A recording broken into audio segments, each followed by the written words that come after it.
Hi everyone, I'm Vaibhav Sharma. Today we will discuss about all SSCJ queries, their doubts and the relevant answers. What could be the expected cutoff? Like what are the department preference list? In which case the copy can be rejected? What are the requirements to make a caste certificate? From where to when the caste certificate will be valid? What are the documents required from the document verifications? What are the expected vacancies? What are the previous year vacancies, their cutoffs? Everything I will discuss in this video. आगे चलते हैं. So before starting the video, मैं आपको 2 से 3 point कहना चाहूँगा कि all the information that I have collected and the data I have collected are from the SSC official notification.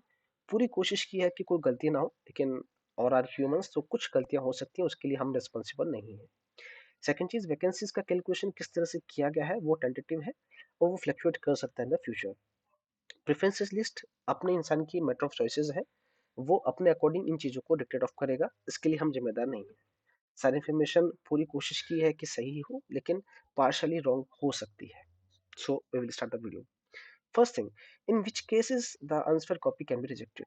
तो देखो, सिंपल सी बात है कि मोस्टली ऐसे 4 केसेस हैं जिसमें आपकी कॉपी रिजेक्टेड हो सकती है. मैंने कुछ स्क्रीनशॉट्स और स्नैपशॉट्स लगाए हुए हैं ये बताने के लिए कि कॉपी रिजेक्ट होती है. कौन कौन से केसेस एक एक करके देखते हैं. पहला, not writing the roll number properly. तो आप यहाँ पे देख भी सकते हैं. I will mark the highlight over here.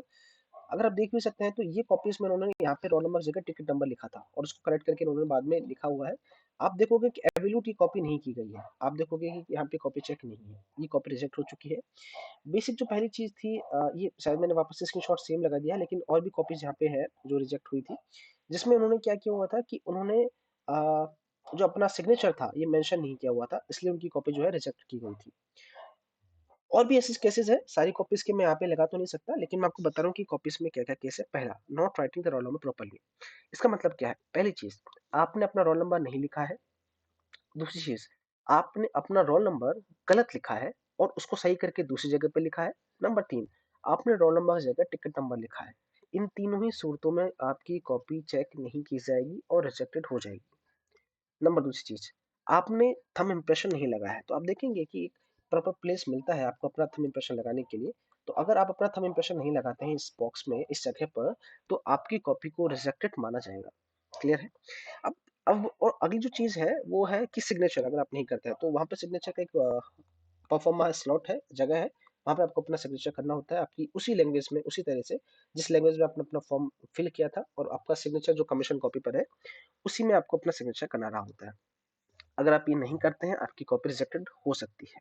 और नंबर चौथी चीज जो मैंने मेंशन नहीं की है वो ये है कि जब आप अपनी लैंग्वेज, जैसे कि आप यहाँ पे देख सकते हैं, इंग्लिश या हिंदी जो भी एक लैंग्वेज है उसको अगर आप टिक नहीं करते हैं और पेपर सॉल्व करते हैं, इन केसेस के अंदर एग्जामिनर आपकी कॉपी रिजेक्ट कर सकता है. अब सवाल ये है कि क्या सारी सूरतों में एग्जामिनर 100% कॉपी रिजेक्ट करेगा या फिर कुछ पॉसिबिलिटीज हैं कि कॉपी चेक एक्सेप्ट हो भी सकती है. समझने की कोशिश करते हैं. अगर आपने अपना रोल नंबर प्रॉपर्ली नहीं लिखा है, उसमें गलती की है, टिकट नंबर लिखा है, इन केसेस के अंदर 100% कॉपी रिजेक्ट होती है. क्यों ऐसा होता है मैं बताता हूँ. एग्जामिनर को यही नहीं पता वो कॉपी चेक करके दे रहा है वो किस कैंडिडेट की है. तो जब आपको मार्क्स आपके ऑनलाइन किए जाएंगे तो किस कैंडिडेट के बिहाफ पर किए जाएंगे, तो उसका डेटा आपको नहीं मिलेगा. नंबर 2, जब थंब इंप्रेशन आप नहीं लगाते हो तो ये एग्जामिनर के ऊपर है, और सिग्नेचर जब आप नहीं करते हो एग्जामिनर के ऊपर है कि उसको वो चेक करे या नहीं करे. 70% केस के अंदर कॉपी जो है चेक हो सकती है, लेकिन 30% केस में रिजेक्ट हो भी सकती है. एग्जामिनर अगर नहीं चाहे तो नहीं भी करता है वो कॉपी चेक, क्योंकि एसएससी ने साफ साफ बोला हुआ है कि अगर आप ऐसा करते हैं, इन तीनों ही गलतियों को अगर आप रिपीट करते हैं, तो उन ऐसे अभ्यर्थियों की कॉपी चेक नहीं की जाएगी और उनको 0 मार्क्स दिए जाएंगे. ये साफ सी कहानी है. और ये सेम जो आप यहाँ पे देख रहे हैं राइट हैंड साइड में, ये जो कॉपीज आप देख पा रहे हैं, ये कॉपीज हमारे टीम एमसीक्यू टेस्ट के फ्रंट पेज की है. मैं इसको इसलिए अटैच कर पा रहा हूँ क्योंकि ये सारी गलतियां बहुत कॉमन है, और इन गलतियों के कारण हमने इन सब चीजों की प्रैक्टिस बहुत बार लोगों से पहले ही करवा दी थी कि आप देखो रोल नंबर लिखो, थंब इंप्रेशन लगाओ. आप देखोगे लोगों ने थंब इंप्रेशन भी वहां पे लगाया है, सिग्नेचर करो, टिक करो, लैंग्वेज कौन सी में आपको आंसर देना है. और इन सारी गलतियों को रिपीट ना होने के लिए हम इनकी कॉपी एग्जैक्ट एससी मेंस की कॉपी की तरह फ्रंट पेज को बनाया हुआ था. एक आखिरी चीज मुझे जो बतानी है, इंग्लिश और हिंदी लैंग्वेज के साथ में जो गलतियां होती हैं वो आपको बता देता हूँ. कुछ लोग अगर इंग्लिश में आधा आंसर करते और आधा हिंदी में करते हैं तो उनकी कॉपी चेक होगी या रिजेक्ट होगी. तो देखो क्या केसेस है. पहला केस, अगर आपने इंग्लिश मीडियम टिक किया है और पूरा का पूरा आंसर इंग्लिश में दिया है, या फिर आपने अपना लैंग्वेज हिंदी टिक किया है और पूरा का पूरा आंसर हिंदी में दिया है, इन दोनों ही केसेस के अंदर आपकी कॉपी चेक होगी ही होगी. अगला केस, अगर आपने इंग्लिश को टिक किया है और आपने कॉपी में आधा हिंदी और आधा इंग्लिश में लिखा है, तब आपकी कॉपी चेक नहीं होगी। अगर अगर आपने हिंदी टिक किया है और आधा आंसर हिंदी और आधा इंग्लिश में लिखा है, तब आपकी कॉपी चेक हो सकती है। क्लियर है? क्योंकि हिंदी मीडियम वाला कुछ कुछ टेक्निकल टर्म्स को इंग्लिश में लिख सकता है, कुछ इंग्लिश में भी लिख सकता है, हिंदी में भी लिख सकता है, इसलिए उसको दोनों ही प्रायोरिटीज दी जाती है। अगर आपने अपनी कॉपीज में आधा ब्लैक पेन से आधा ब्लू पेन से इस तरह से कुछ ब्लंडर किया है, उस केसेस के अंदर भी आपकी कॉपी चेक हो जाएगी, क्योंकि उन्होंने मेंशन किया था नोटिफिकेशन में, कैंडिडेट कैन यूज ब्लू और black ball pen for the works. तो आपकी कॉपी चेक हो जाएगी, कोई इशू वाली बात नहीं है। तो मैंने सारी चीजों को क्लियर कर दिया है, देख सकते हैं आप सब चीजों को। आगे बढ़ते हैं। आगे एसएसजे का नोटिफिकेशन की जो नोटिफिकेशन था वो कब कब क्या क्या डेट पर था, इन सबको मैं क्यों बता रहा हूँ, इसकी आपको जरूरत आगे पड़ेगी, मैं आपको बता देता हूँ। एसएससी ने अपना नोटिफिकेशन दिया था 12 अगस्त 2022 को, आप यहाँ पे देख सकते हैं। तो 12 अगस्त को इनका नोटिफिकेशन आया था पोस्ट के लिए, और जो लास्ट डेट थी फीस के साथ अप्लाई करने की वो 3 नवंबर थी। तो आपको यहाँ तक आपका फॉर्म फिल हुआ था। एग्जाम इसका लग चुका था नवंबर में, मिड ऑफ नवंबर। और जो पेपर जो 2 है वो हालांकि आप मेंशन नहीं किया, लेकिन वो 26 फरवरी को पूरा हो भी चुका है। ओके, तो 26 फरवरी को पेपर लग भी चुका है। तो ये सारा पूरा नोटिस था जिसका एसएससी का नोटिफिकेशन निकल के आ रहा होता है। इन सब चीजों की जरूरत जब मैं कास्ट सर्टिफिकेट डिस्कस करूंगा तब मैं इन सब चीजों के ऊपर आऊंगा वन वन करके। आगे देखते हैं पे स्केल और सैलरीज क्या क्या है। तो देखो, बेसिक पे स्केल आपको देख पा रहे हो कि 35,400 है, उसमें आपका ग्रेड पे 4,200 है। एचआर आपको सिटी के अकॉर्डिंग मिलता है कि आप जिस सिटी के अंदर आपकी पोस्टिंग होती है, tier 1 city, tier 2 city, tier 3 cities, जितना ज्यादा बड़ा और महंगा सिटी है उतना ही ज्यादा आपको परसेंटेज मिल रहा होता है। डीए 12,000 के आसपास है। टीए ट्रेवलिंग अलाउंसेस फिक्स नहीं है, जैसे कि बॉर्डर ऑर्गेनाइजेशन है या फिर कुछ और ऑर्गेनाइजेशन जिसमें आपकी लोकेशन रिमोट एरियाज पर रही होती है, तो आपको ट्रेवल ज्यादा करना पड़ता है। आपकी ज्यादा ट्रेवल करने के कारण आपको ट्रैवलिंग अलाउंसेस भी ज्यादा मिलता है। तो आप देखेंगे जो नेट सैलरी है वो 56,000 के आसपास तो है, लेकिन बहुत सारे डिपार्टमेंट में 1,000-2,000 रुपए वेरी कर सकता है, उनको ज्यादा कम मिल सकता है according to the their locations. Okay, तो ये वेरिएशन आ सकता है, लेकिन फिर भी इन हैंड सैलरी आपको इतना तो मिल ही जाएगा आपकी किसी भी डिपार्टमेंट में, इररेस्पेक्टिव ऑफ द अलाउंसेस। आगे चलते हैं। Next, document required in the verification. तो आपको वेरिफिकेशन के टाइम पर आपके पास कौन कौन से डॉक्यूमेंट्स होने चाहिए, और उन डॉक्यूमेंट्स में क्या क्या रिक्वायरमेंट्स हो सकती है, और क्या क्या रिजेक्शंस आपको फेस करने पड़ सकते हैं इन डॉक्यूमेंट्स में, उन सब चीजों की एक एक डिस्कशन करते हैं। पहली चीज जो है वो है फोटोग्राफ्स। तो फोटोग्राफ्स में एसएससी ने कुछ मेंशन नहीं किया है कि आपको वही फोटो लानी है जो आपने एसएससी के फॉर्म भरते टाइम पर ली थी, या फिर नई फोटोग्राफ्स आपसे ला सकते। तो आपके पास जो भी फोटोग्राफ्स हैं, आप नई फोटोग्राफ्स पहले की फोटोग्राफ्स दोनों आप अपने साथ ले जा सकते हैं, कोई इश्यू यहाँ पे होने वाला नहीं है। एटलीस्ट 2 फोटोग्राफ्स अपने साथ में होनी चाहिए, मैं प्रेफर करूंगा कि ज्यादा लेकर के जाएं, अगर कुछ इश्यू आता है तो एटलीस्ट वो आपके पास रहेंगे। अगली चीज है 10th की मार्कशीट, 12th की मार्कशीट। 10th और 12th की मार्कशीट में आपका नाम, फादर्स नेम, आपके डेट ऑफ बर्थ में इशू नहीं होना चाहिए। अगर ऐसा है तो उनको करेक्ट करवा लें, अभी सफिशिएंट टाइम है, 2 महीने के आसपास का टाइम है, आराम से करेक्ट हो जाएगा। आपका वही नाम जो एसएससी में आपने अप्लाई करते टाइम डाला था, जो आपका आधार कार्ड में है, और जो आपका एसएससी में मेंस के टाइम में आपने लिखा था कमीशन कॉपी में, वो सारे नाम मैच होने चाहिए, उनमें एरर नहीं होना चाहिए। क्लियर है? ये दोनों मार्कशीट आपके पास कलेक्ट होगी। इसके बाद में आपको डिग्री या डिप्लोमा जो भी आप है वो आपको सर्टिफिकेट चाहिए। अब यहाँ पे डाउट आता है कि हमारा अभी हमारे पास प्रोविजनल है, क्या हम वो लेके जा सकते हैं, कंसोलिडेटेड है वो लेके जा सकते हैं, फिर डिग्री का ही हमें सर्टिफिकेट चाहिए। तो देखिए, आपको डिग्री ही ले जाना पड़ेगा। आपको डिग्री, अगर डिप्लोमा से तो डिप्लोमा का सर्टिफिकेट, और डिग्री है तो डिग्री का सर्टिफिकेट। प्रोविजनल, कंसोलिडेटेड मार्कशीट या फिर 1 या 2 सेमेस्टर की मार्कशीट आपको नहीं ले जाना है, आपको डिग्री सर्टिफिकेट ही मांगेंगे।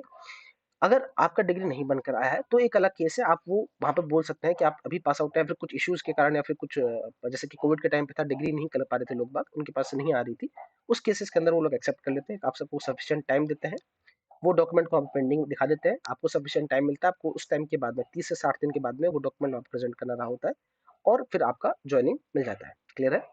लेकिन अगर आपके पास में है तो आपको लेकर के जाना है। अगला है ऑल ईयर मार्कशीट। अब ऑल ईयर मार्कशीट से मतलब क्या है, जो भी आपका सेमेस्टर रहा था, उस सेमेस्टर में जितने भी सेमेस्टर्स हैं उन सब की मार्कशीट आपको चाहिए रही होगी। मैं फिर रिपीट करता हूँ, आप इन ऑल ईयर के मार्कशीट में, अगर आप जो डिग्री से हैं, तो फर्स्ट से लेके 8 सेमेस्टर की सारी मार्कशीट, प्रोफेशनल, साथ ही साथ में अपना कंसोलिडेटेड मार्कशीट भी लेकर के जाएंगे। हालांकि जरूरत नहीं पड़ती है, लेकिन फिर भी अगर कुछ इश्यूज होते हैं आप उनको प्रेजेंट कर सकते हैं। ठीक है? और डिप्लोमा वाले जितने भी सेमेस्टर की मार्कशीट है वो अपने साथ में लेकर के जाएंगे। अगला है कास्ट सर्टिफिकेट, कि कास्ट सर्टिफिकेट कब का वैलिड करता है, कौन सा मांगता है, कितने साल तक मांगता है। इसका मैं डिटेल में डिस्कशन आगे की स्लाइड में करूंगा। कास्ट सर्टिफिकेट में कि आपके पास कब तक का कास्ट सर्टिफिकेट होना चाहिए, और क्या क्या रिक्वायरमेंट्स उसमें है, कितनी डेट के बाद का वैलिड रहा होता है, क्या फाइनेंशियल ईयर है, क्या स्टेट का सेंट्रल का वैलिड है या नहीं है, उन सारे पॉइंट पर मैं डिस्कशन आगे की स्लाइड्स में करने वाला हूँ। क्लियर है? Next is ID card. ID card में मोस्टली ये 3 प्रिफर्ड रहे होते हैं और सबके पास ये इजीली मिल भी जाते हैं, इसलिए मैंने तीनों को लिखा है। आपको लेकर के तो इनमें से एक जाना है, लेकिन मैं फिर कहूंगा कि आप तीनों को लेकर के जाएं। एक और इम्पोर्टेंट चीज, आधार कार्ड में आपका नाम वही होना चाहिए जो 10th की मार्कशीट में और 12th की मार्कशीट में है।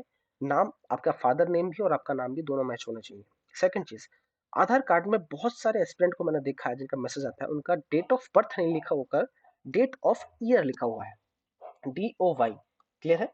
तो डेट ऑफ ईयर की केस में आपको या तो दूसरा आईडी कार्ड प्रूफ करना पड़ेगा इन दोनों में से एक, या फिर मैं ये कहूंगा कि आपके पास सफिशिएंट टाइम है, आप अपने आधार कार्ड को अपडेट करवा लो। ठीक है? और इसमें डेट ऑफ बर्थ ही होना चाहिए, डेट ऑफ ईयर नहीं होना चाहिए, क्योंकि वो डेट ऑफ ईयर को भी डेट ऑफ बर्थ को भी मैच करते देखते हैं। क्लियर है? तो आप अपना आधार कार्ड में अगर कुछ इश्यूज है आपके नाम को लेकर के या फिर एड्रेस को लेकर के या फिर कुछ भी, आप उसको अपडेट करवा लें।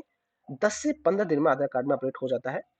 अगर डेट ऑफ बर्थ के साथ में या फिर कुछ बेसिक इश्यूज के साथ में कुछ इशू है, तो आप घर बैठ करके ऑनलाइन UIDAI वेबसाइट पे जाकर भी खुद भी अपडेट कर सकते हैं, ₹50 के चार्जेस पर। क्लियर है? अगला है कॉल लेटर। ये कॉल लेटर आपको पोस्ट के थ्रू आपको मिल जाएगा अगर आपका सिलेक्शन होता है तो। एप्लीकेशन फॉर्म, जो आपने एसएससी अप्लाई का टाइम जो अप्लाई किया नोटिफिकेशन था, उसके टाइम पर जो एप्लीकेशन फॉर्म है उसका प्रिंट आउट आपको लेकर के जाना है। डोमिसाइल सर्टिफिकेट, ये डोमिसाइल सर्टिफिकेट इसलिए है क्या कि आपको जो नेशनलिटी है वो इंडियन का रहा हो। ये आप पहले का या बाद का कभी कभी बना के रख सकते हैं, इसमें कोई इशू नहीं है। क्लियर है? वैसे तो सारे डॉक्यूमेंट्स नोटिफिकेशन के पहले ही होने चाहिए, लेकिन अगर आपके पास नहीं है तो आप नया बनवा के लेके जाए। अगला है experience certificate. Experience certificate diploma वाले कैंडिडेट को रिक्वायर्ड है कुछ कुछ पोस्ट के लिए, खास करके एमईएस और बीआरओ में, जैसे कि रिक्वायरमेंट्स के लिए वो एक्सपीरियंस मांग रहे होते हैं। तो 2 साल का आपको एक्सपीरियंस चाहिए होता है, उसका एक्सपीरियंस सर्टिफिकेट ले जाना ना भूले, वरना आपको बीवी के टाइम पे प्रॉब्लम हो सकती है। अगला है एनओसी और पीडब्ल्यूडी। एनओसी मतलब है नो ऑब्जेक्शन सर्टिफिकेट। जो भी लोग जॉब कर रहे हैं उनके पास एनओसी होना बहुत जरूरी है। और पीडब्ल्यूडी पर्सन विद डिसेबिलिटीज, जो लोग हैंडीकैप्ड है वो अपना सर्टिफिकेट लेकर जाएं, और हैंडीकैप्ड 40% से ज्यादा होना चाहिए। और कुछ किस डिपार्टमेंट में वो नहीं चलेगा, किसके डिपार्टमेंट में चलेगा, उसके लिए भी हम ओवरऑल डिस्कशन करेंगे। आगे की स्लाइड पूरी तरह डिवोटेड है उन सब चीज़ों के लिए। क्लियर है? तो मैंने सारी चीज़ आपको बता दी है। कास्ट सर्टिफिकेट का मैं आगे डिस्कस करने वाला हूँ, इसके अलावा मैंने सारी चीज़ों को आपको डिटेल में डिस्कस कर लिया है। आप चाहे तो इसकी शॉर्ट ले सकते हैं या फिर बाद के लिए इस वीडियो को सेव कर सकते हैं। आगे बढ़ने से पहले मैं एक रिक्वेस्ट करना चाहूंगा कि जो भी लोग ऑलरेडी एसएससी में सेलेक्टेड है और वो लोग रैंक इंप्रूवमेंट के लिए जा रहे हैं, या फिर जैसे कि एमईएस में सेलेक्टेड हैं, वो लोग आगे प्रिपरेशन के लिए देख रहे हैं, तो वो लोग एमईएस और उससे नीचे की पोस्ट को ना भरें एटलीस्ट, क्योंकि ऐसा करने से आप उस पोस्ट को उस इंसान के लिए नहीं बल्कि उस फैमिली के लिए बचा कर रख सकते हैं, और आपका एम्प्लॉयमेंट किसी की जिंदगी को बदल सकता है, बचा सकता है। ऑल्सो जो लोग सेलेक्टेड हैं किसी ए या जे की पहली प्रीमियर पोस्ट पर, तो वो लोग भी प्लीज टीवी के लिए ना जाए। ऐसा करना आप उनके लिए एक बहुत बड़ा काम और कर सकते हो, और एक स्टेप आपका उन लोगों के लिए, उनकी लाइफ की चेंजेस के लिए बहुत बड़ा पॉइंट और स्टेप साबित हो सकता है। तो ये हमारी टीम एमसी की तरफ से रिक्वेस्ट है, और ये मेरी पर्सनल यहाँ पर भी आपसे रिक्वेस्ट है। आगे बढ़ते हैं कि फिजिकल और मेडिकल नॉर्म्स क्या है। जब हम डीवी के लिए जाएंगे, स्पेशली बीआरओ के अंदर बहुत ही हाई स्टैंडर्ड से फिजिकल और मेडिकल नॉर्म्स है। वो किस किस तरह से एसएससी नोटिफाई करता है, इवन दो बाकी डिपार्टमेंट के अंदर भी परमानेंट और टेम्पररी रिजेक्शन क्या क्या है, और अगर परमानेंट और टेम्पररी रिजेक्शन हो रहा होता है, हम उसको कैसे डील कर सकते हैं और हमें कितना टाइम मिलता है उनके साथ में ऑब्जेक्शन को सही करने के लिए। एक एक करके सब चीजों को समझेंगे। मैंने सारे नोटिफिकेशन एसएससी की वेबसाइट से उठाए हैं, यानी कि अपनी तरफ से कुछ टाइप ही नहीं किया है, ताकि एक एक वर्ड का वही मीन निकल के आए जो कि एसएससी कहना चाहता है। पहले चीज देखिए, हैंडी कैप्शन 3 तरह का रहा होता है, वीएच, ओएच और एचएच। ठीक है? अब वीएच, ओएच और एचएच क्या है? तो पहला जो वीएच है, इसका मतलब है विजुअली हैंडीकैप्ड, जिनको दिखने में प्रॉब्लम है। ओएच का मतलब है ऑर्थोपेडिकली हैंडीकैप्ड, जो चल फिर नहीं सकते। और एचएच का मतलब है हियरिंग हैंडीकैप्ड, जो ठीक से सुन नहीं सकते हैं। तो इसमें कहा है कि जो भी लोग वीएच कैटेगरी के अंदर हैं वो किसी भी पोस्ट के लिए एलिजिबल नहीं है। ये लोग, जो 8 पोस्ट है सिविल के अंदर, कौन कौन सी पोस्ट है, क्या क्या प्रेफरेंसेस है, मैं फिर बता रहा हूँ। उन सब चीजें एक एक करके हम आगे डिस्कस करने वाले हैं सिस्टमेटिकली सीक्वेंस के साथ में। तो वीएच हैंडीकैप्ड वाले कोई भी पोस्ट के लिए एलिजिबल नहीं होते हैं। क्लियर है? ये साफ साफ एसएससी का पहला स्टेटमेंट है। इसके अलावा ओएच और एचएच वाले बाकी डिपार्टमेंट में एलिजिबल तो हैं, लेकिन ये लोग बीआरओ के अंदर एलिजिबल नहीं होते, यानी कि बीआरओ के अंदर ये लोग अप्लाई नहीं कर सकते। तो इसमें लिखा हुआ except for the border organisation the post of junior engineer had been suitable for all this handicaps. Clear है? तो अगर आप पीडब्ल्यूडी कैंडिडेट के अंदर आते हैं, पीडब्ल्यूडी कैंडिडेट अगर आप हैं, तो उस केसेस के अंदर आप ओएच और एचएच में है तो बीआरओ के अलावा आप बाकी चीजें का अप्लाई कर सकते हैं। आगे बढ़ते हैं। अब पीडब्ल्यूडी कैंडिडेट्स के अंदर भी दो तरह की कैटेगरीज है। एक तो वो जो हैंडीकैप्शन में आ रहे हो, और कुछ कुछ अभी जो एक लेटेस्ट लॉ आया है जिसको बोलते हैं पर्सन विद डिसेबिलिटीज एक्ट 2016। ये क्या कहता है कि कुछ ऐसे विक्टिम जैसे कि जो एसिड अटैक्स के विक्टिम्स हैं, मस्कुलर डिस्ट्रोफी के हैं, या फिर इंटेलेक्चुअल डिसेबिलिटी यानी कि बोल सुन नहीं सकते, लर्निंग डिसेबिलिटीज है जो समझ नहीं सकते, मेंटल इलनेस है जो मेंटली पूरी तरह सही एक्शंस लेने में और अप्लाई करने में असमर्थ है, और मल्टीपल डिसेबिलिटीज के साथ में जैसे कि उनका हाथ काम नहीं करता है, या फिर पैर ठीक से रोटेट नहीं होता है, चल नहीं सकते, मूव नहीं कर सकते, उन सारे लोगों के लिए स्पेशल स्पेसिफिक रिजर्वेशन है। ठीक है, तो वो रिजर्वेशन के एलिजिबल है। उन रिजर्वेशन के लिए वो अपना सर्टिफिकेट, जो रिजर्वेशन सर्टिफिकेट है, वो एसएससी के नोटिफिकेशन में एनेक्शर में अपडेटेड है, अटैच है, वहां से जाकर के आप अपना रिजर्वेशन क्लेम कर सकते हैं। क्लियर है? आगे देखो, अब बात आती है कि बीआरओ के और बाकी लोगों के लिए भी कुछ फिजिकल एफिशिएंसी टेस्ट और मेडिकल स्टैंडर्ड्स तय किए गए हैं। ठीक है, तो वो सब एनेक्सर 15 के अंदर इंक्लूडेड है। मैं आपको सब कुछ यहीं पे दिखा दूंगा, आपको कुछ भी रेफर करने की जरूरत नहीं है। चाहे वो एनेक्सर हो, चाहे वो शेड्यूल हो, चाहे वो स्पेशल सर्टिफिकेट हो, परफॉर्मा हो, सब कुछ मैं इस वीडियो के अंदर बताने वाला हूँ। तो एसएससी कहता है कि एनेक्सर 15 के अंदर वो सारे स्टैंडर्ड्स नॉर्म्स उन्होंने तय किए हैं। तीन तरह के क्राइटेरिया है, तो फिजिकल स्टैंडर्ड्स का, एक फिजिकल एफिशिएंसी टेस्ट का, और एक मेडिकल स्टैंडर्ड का। ये तीनों ही आपको पास करने रहे होते हैं अगर आप स्पेशली बीआरओ पोस्ट में जा रहे होते हैं तो। कहने मतलब क्या है, समझने की कोशिश करते हैं। यानी कि अगर आप बीआरओ में जाते हैं तभी आपको physical standard, physical efficiency test और मेडिकल स्टैंडर्ड्स को क्वालिफाई करना है। लेकिन लेकिन बाकी डिपार्टमेंट्स के लिए भी परमानेंट और टेम्परेरी रिजेक्शन की लिस्ट है। वो मैं आपको आगे बताने वाला हूँ। ऐसा नहीं है कि बाकी डिपार्टमेंट्स में अगर आपके पास फिटनेस नहीं है तो उनमें आप जा सकते नहीं जा सकते, लेकिन बीआरओ में स्टैंडर्ड्स हायर कैटेगरी के हैं। ऐसा क्यों है, उसके पीछे की वजह को समझने की कोशिश करते हैं। बीआरओ की जॉब होती है वो मोस्टली हायर एल्टीट्यूड पर रही होती है, बहुत ही रिमोट एरियाज में रही होती है, जहाँ पर फैसिलिटीज और चीजों की अवेलेबिलिटी उतनी अच्छे से नहीं होती, कनेक्टिविटी नहीं होती है।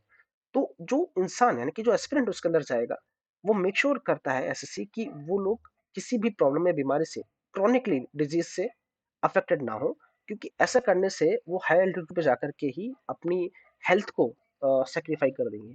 इसलिए उनके हायर स्टैंडर्ड नॉर्म्स तय होते हैं।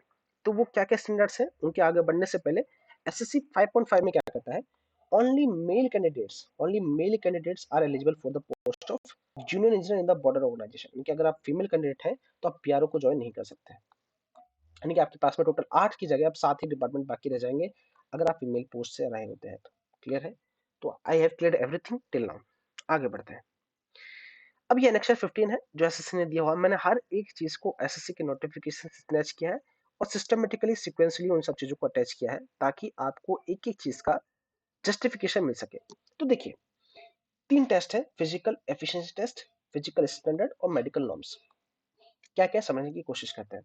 यहाँ पे तो उन्होंने कुछ एक्सप्लेन नहीं किया है, उन्होंने कहा है कि तीनों को करना है बीआरओ की, जीआरएफ के अकॉर्डिंग, उनकी प्रोफाइल के अकॉर्डिंग। तो अब वो क्या क्या है वो आगे की स्लाइड में क्लियर होगा। सॉरी। पहली चीज ये है,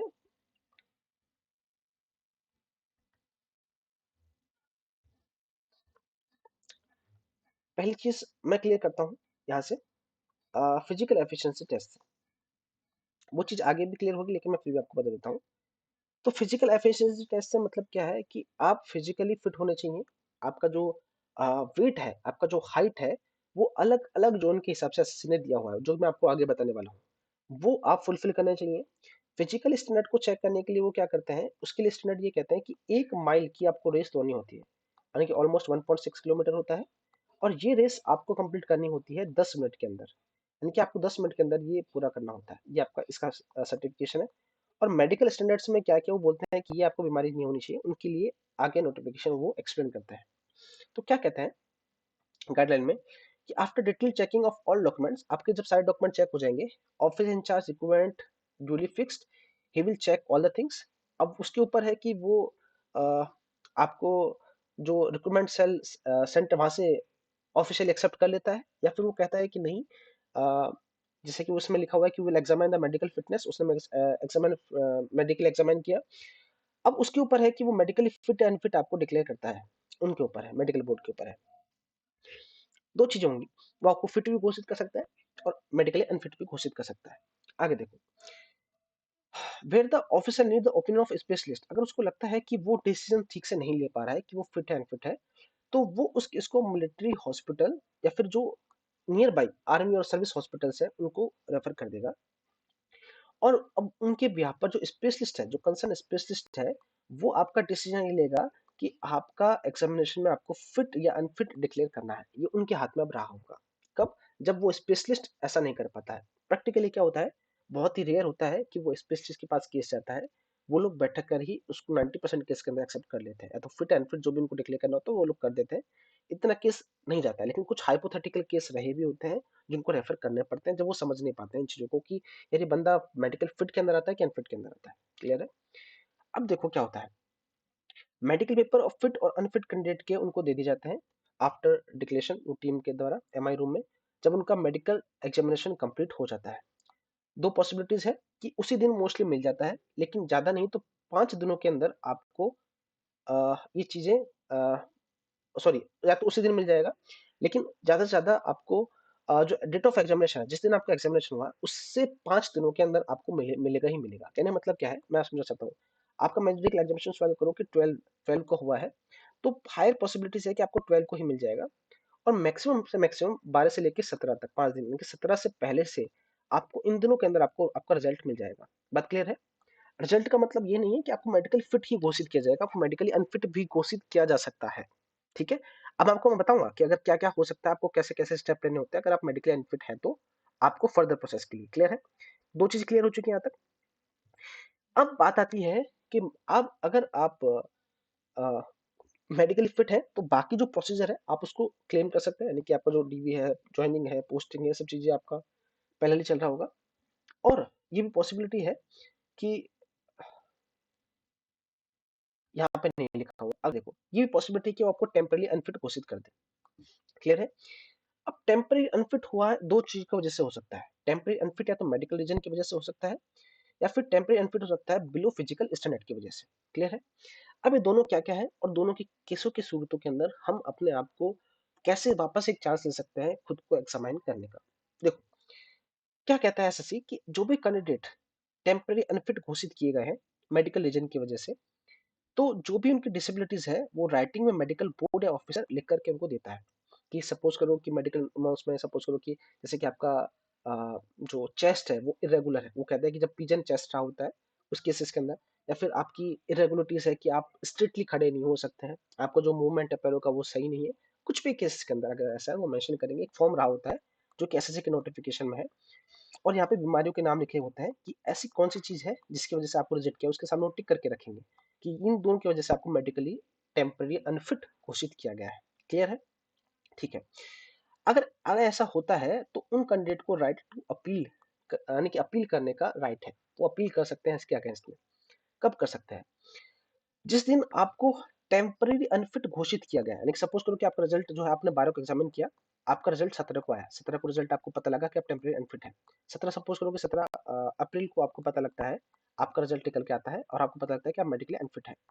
तो जिस दिन आपको पता लगता है कि आप मेडिकली अनफिट है, उससे 60 दिनों के अंदर आपको टाइम पीरियड मिलता है। ठीक है? तो it could be made, appeal could be made with the period of 60 days from the date of being examined. Clear है? टेम्पररी अनफिट जिस जिस दिन आपने घोषित किया, लेकिन जिस दिन एग्जामिन हुआ उस दिन नहीं। हो सकता है कि आपको 12 तारीख को एग्जामिन किया गया हो, लेकिन 17 तारीख को आपके पास रिजल्ट आया, तो जिस दिन मेडिकली अनफिट आपको घोषित किया गया है उस दिन से लेकर 60 दिन का आपको टाइम मिलता है। क्लियर है? तो दोनों बातों में फर्क है। तो 17 से लेकर आपको 60 दिन मिलेंगे, ना कि 12 से लेकर 60 दिन तक। क्लियर है? उन 60 दिनों के अंदर आप अपील कर सकते हैं। क्या करना होगा समझाता हूँ। उन कैंडिडेट को रिपोर्ट करना होगा मेडिकल एग्जामिनेशन को 5 दिनों के एडवांस में, पहले अपील करनी होती है।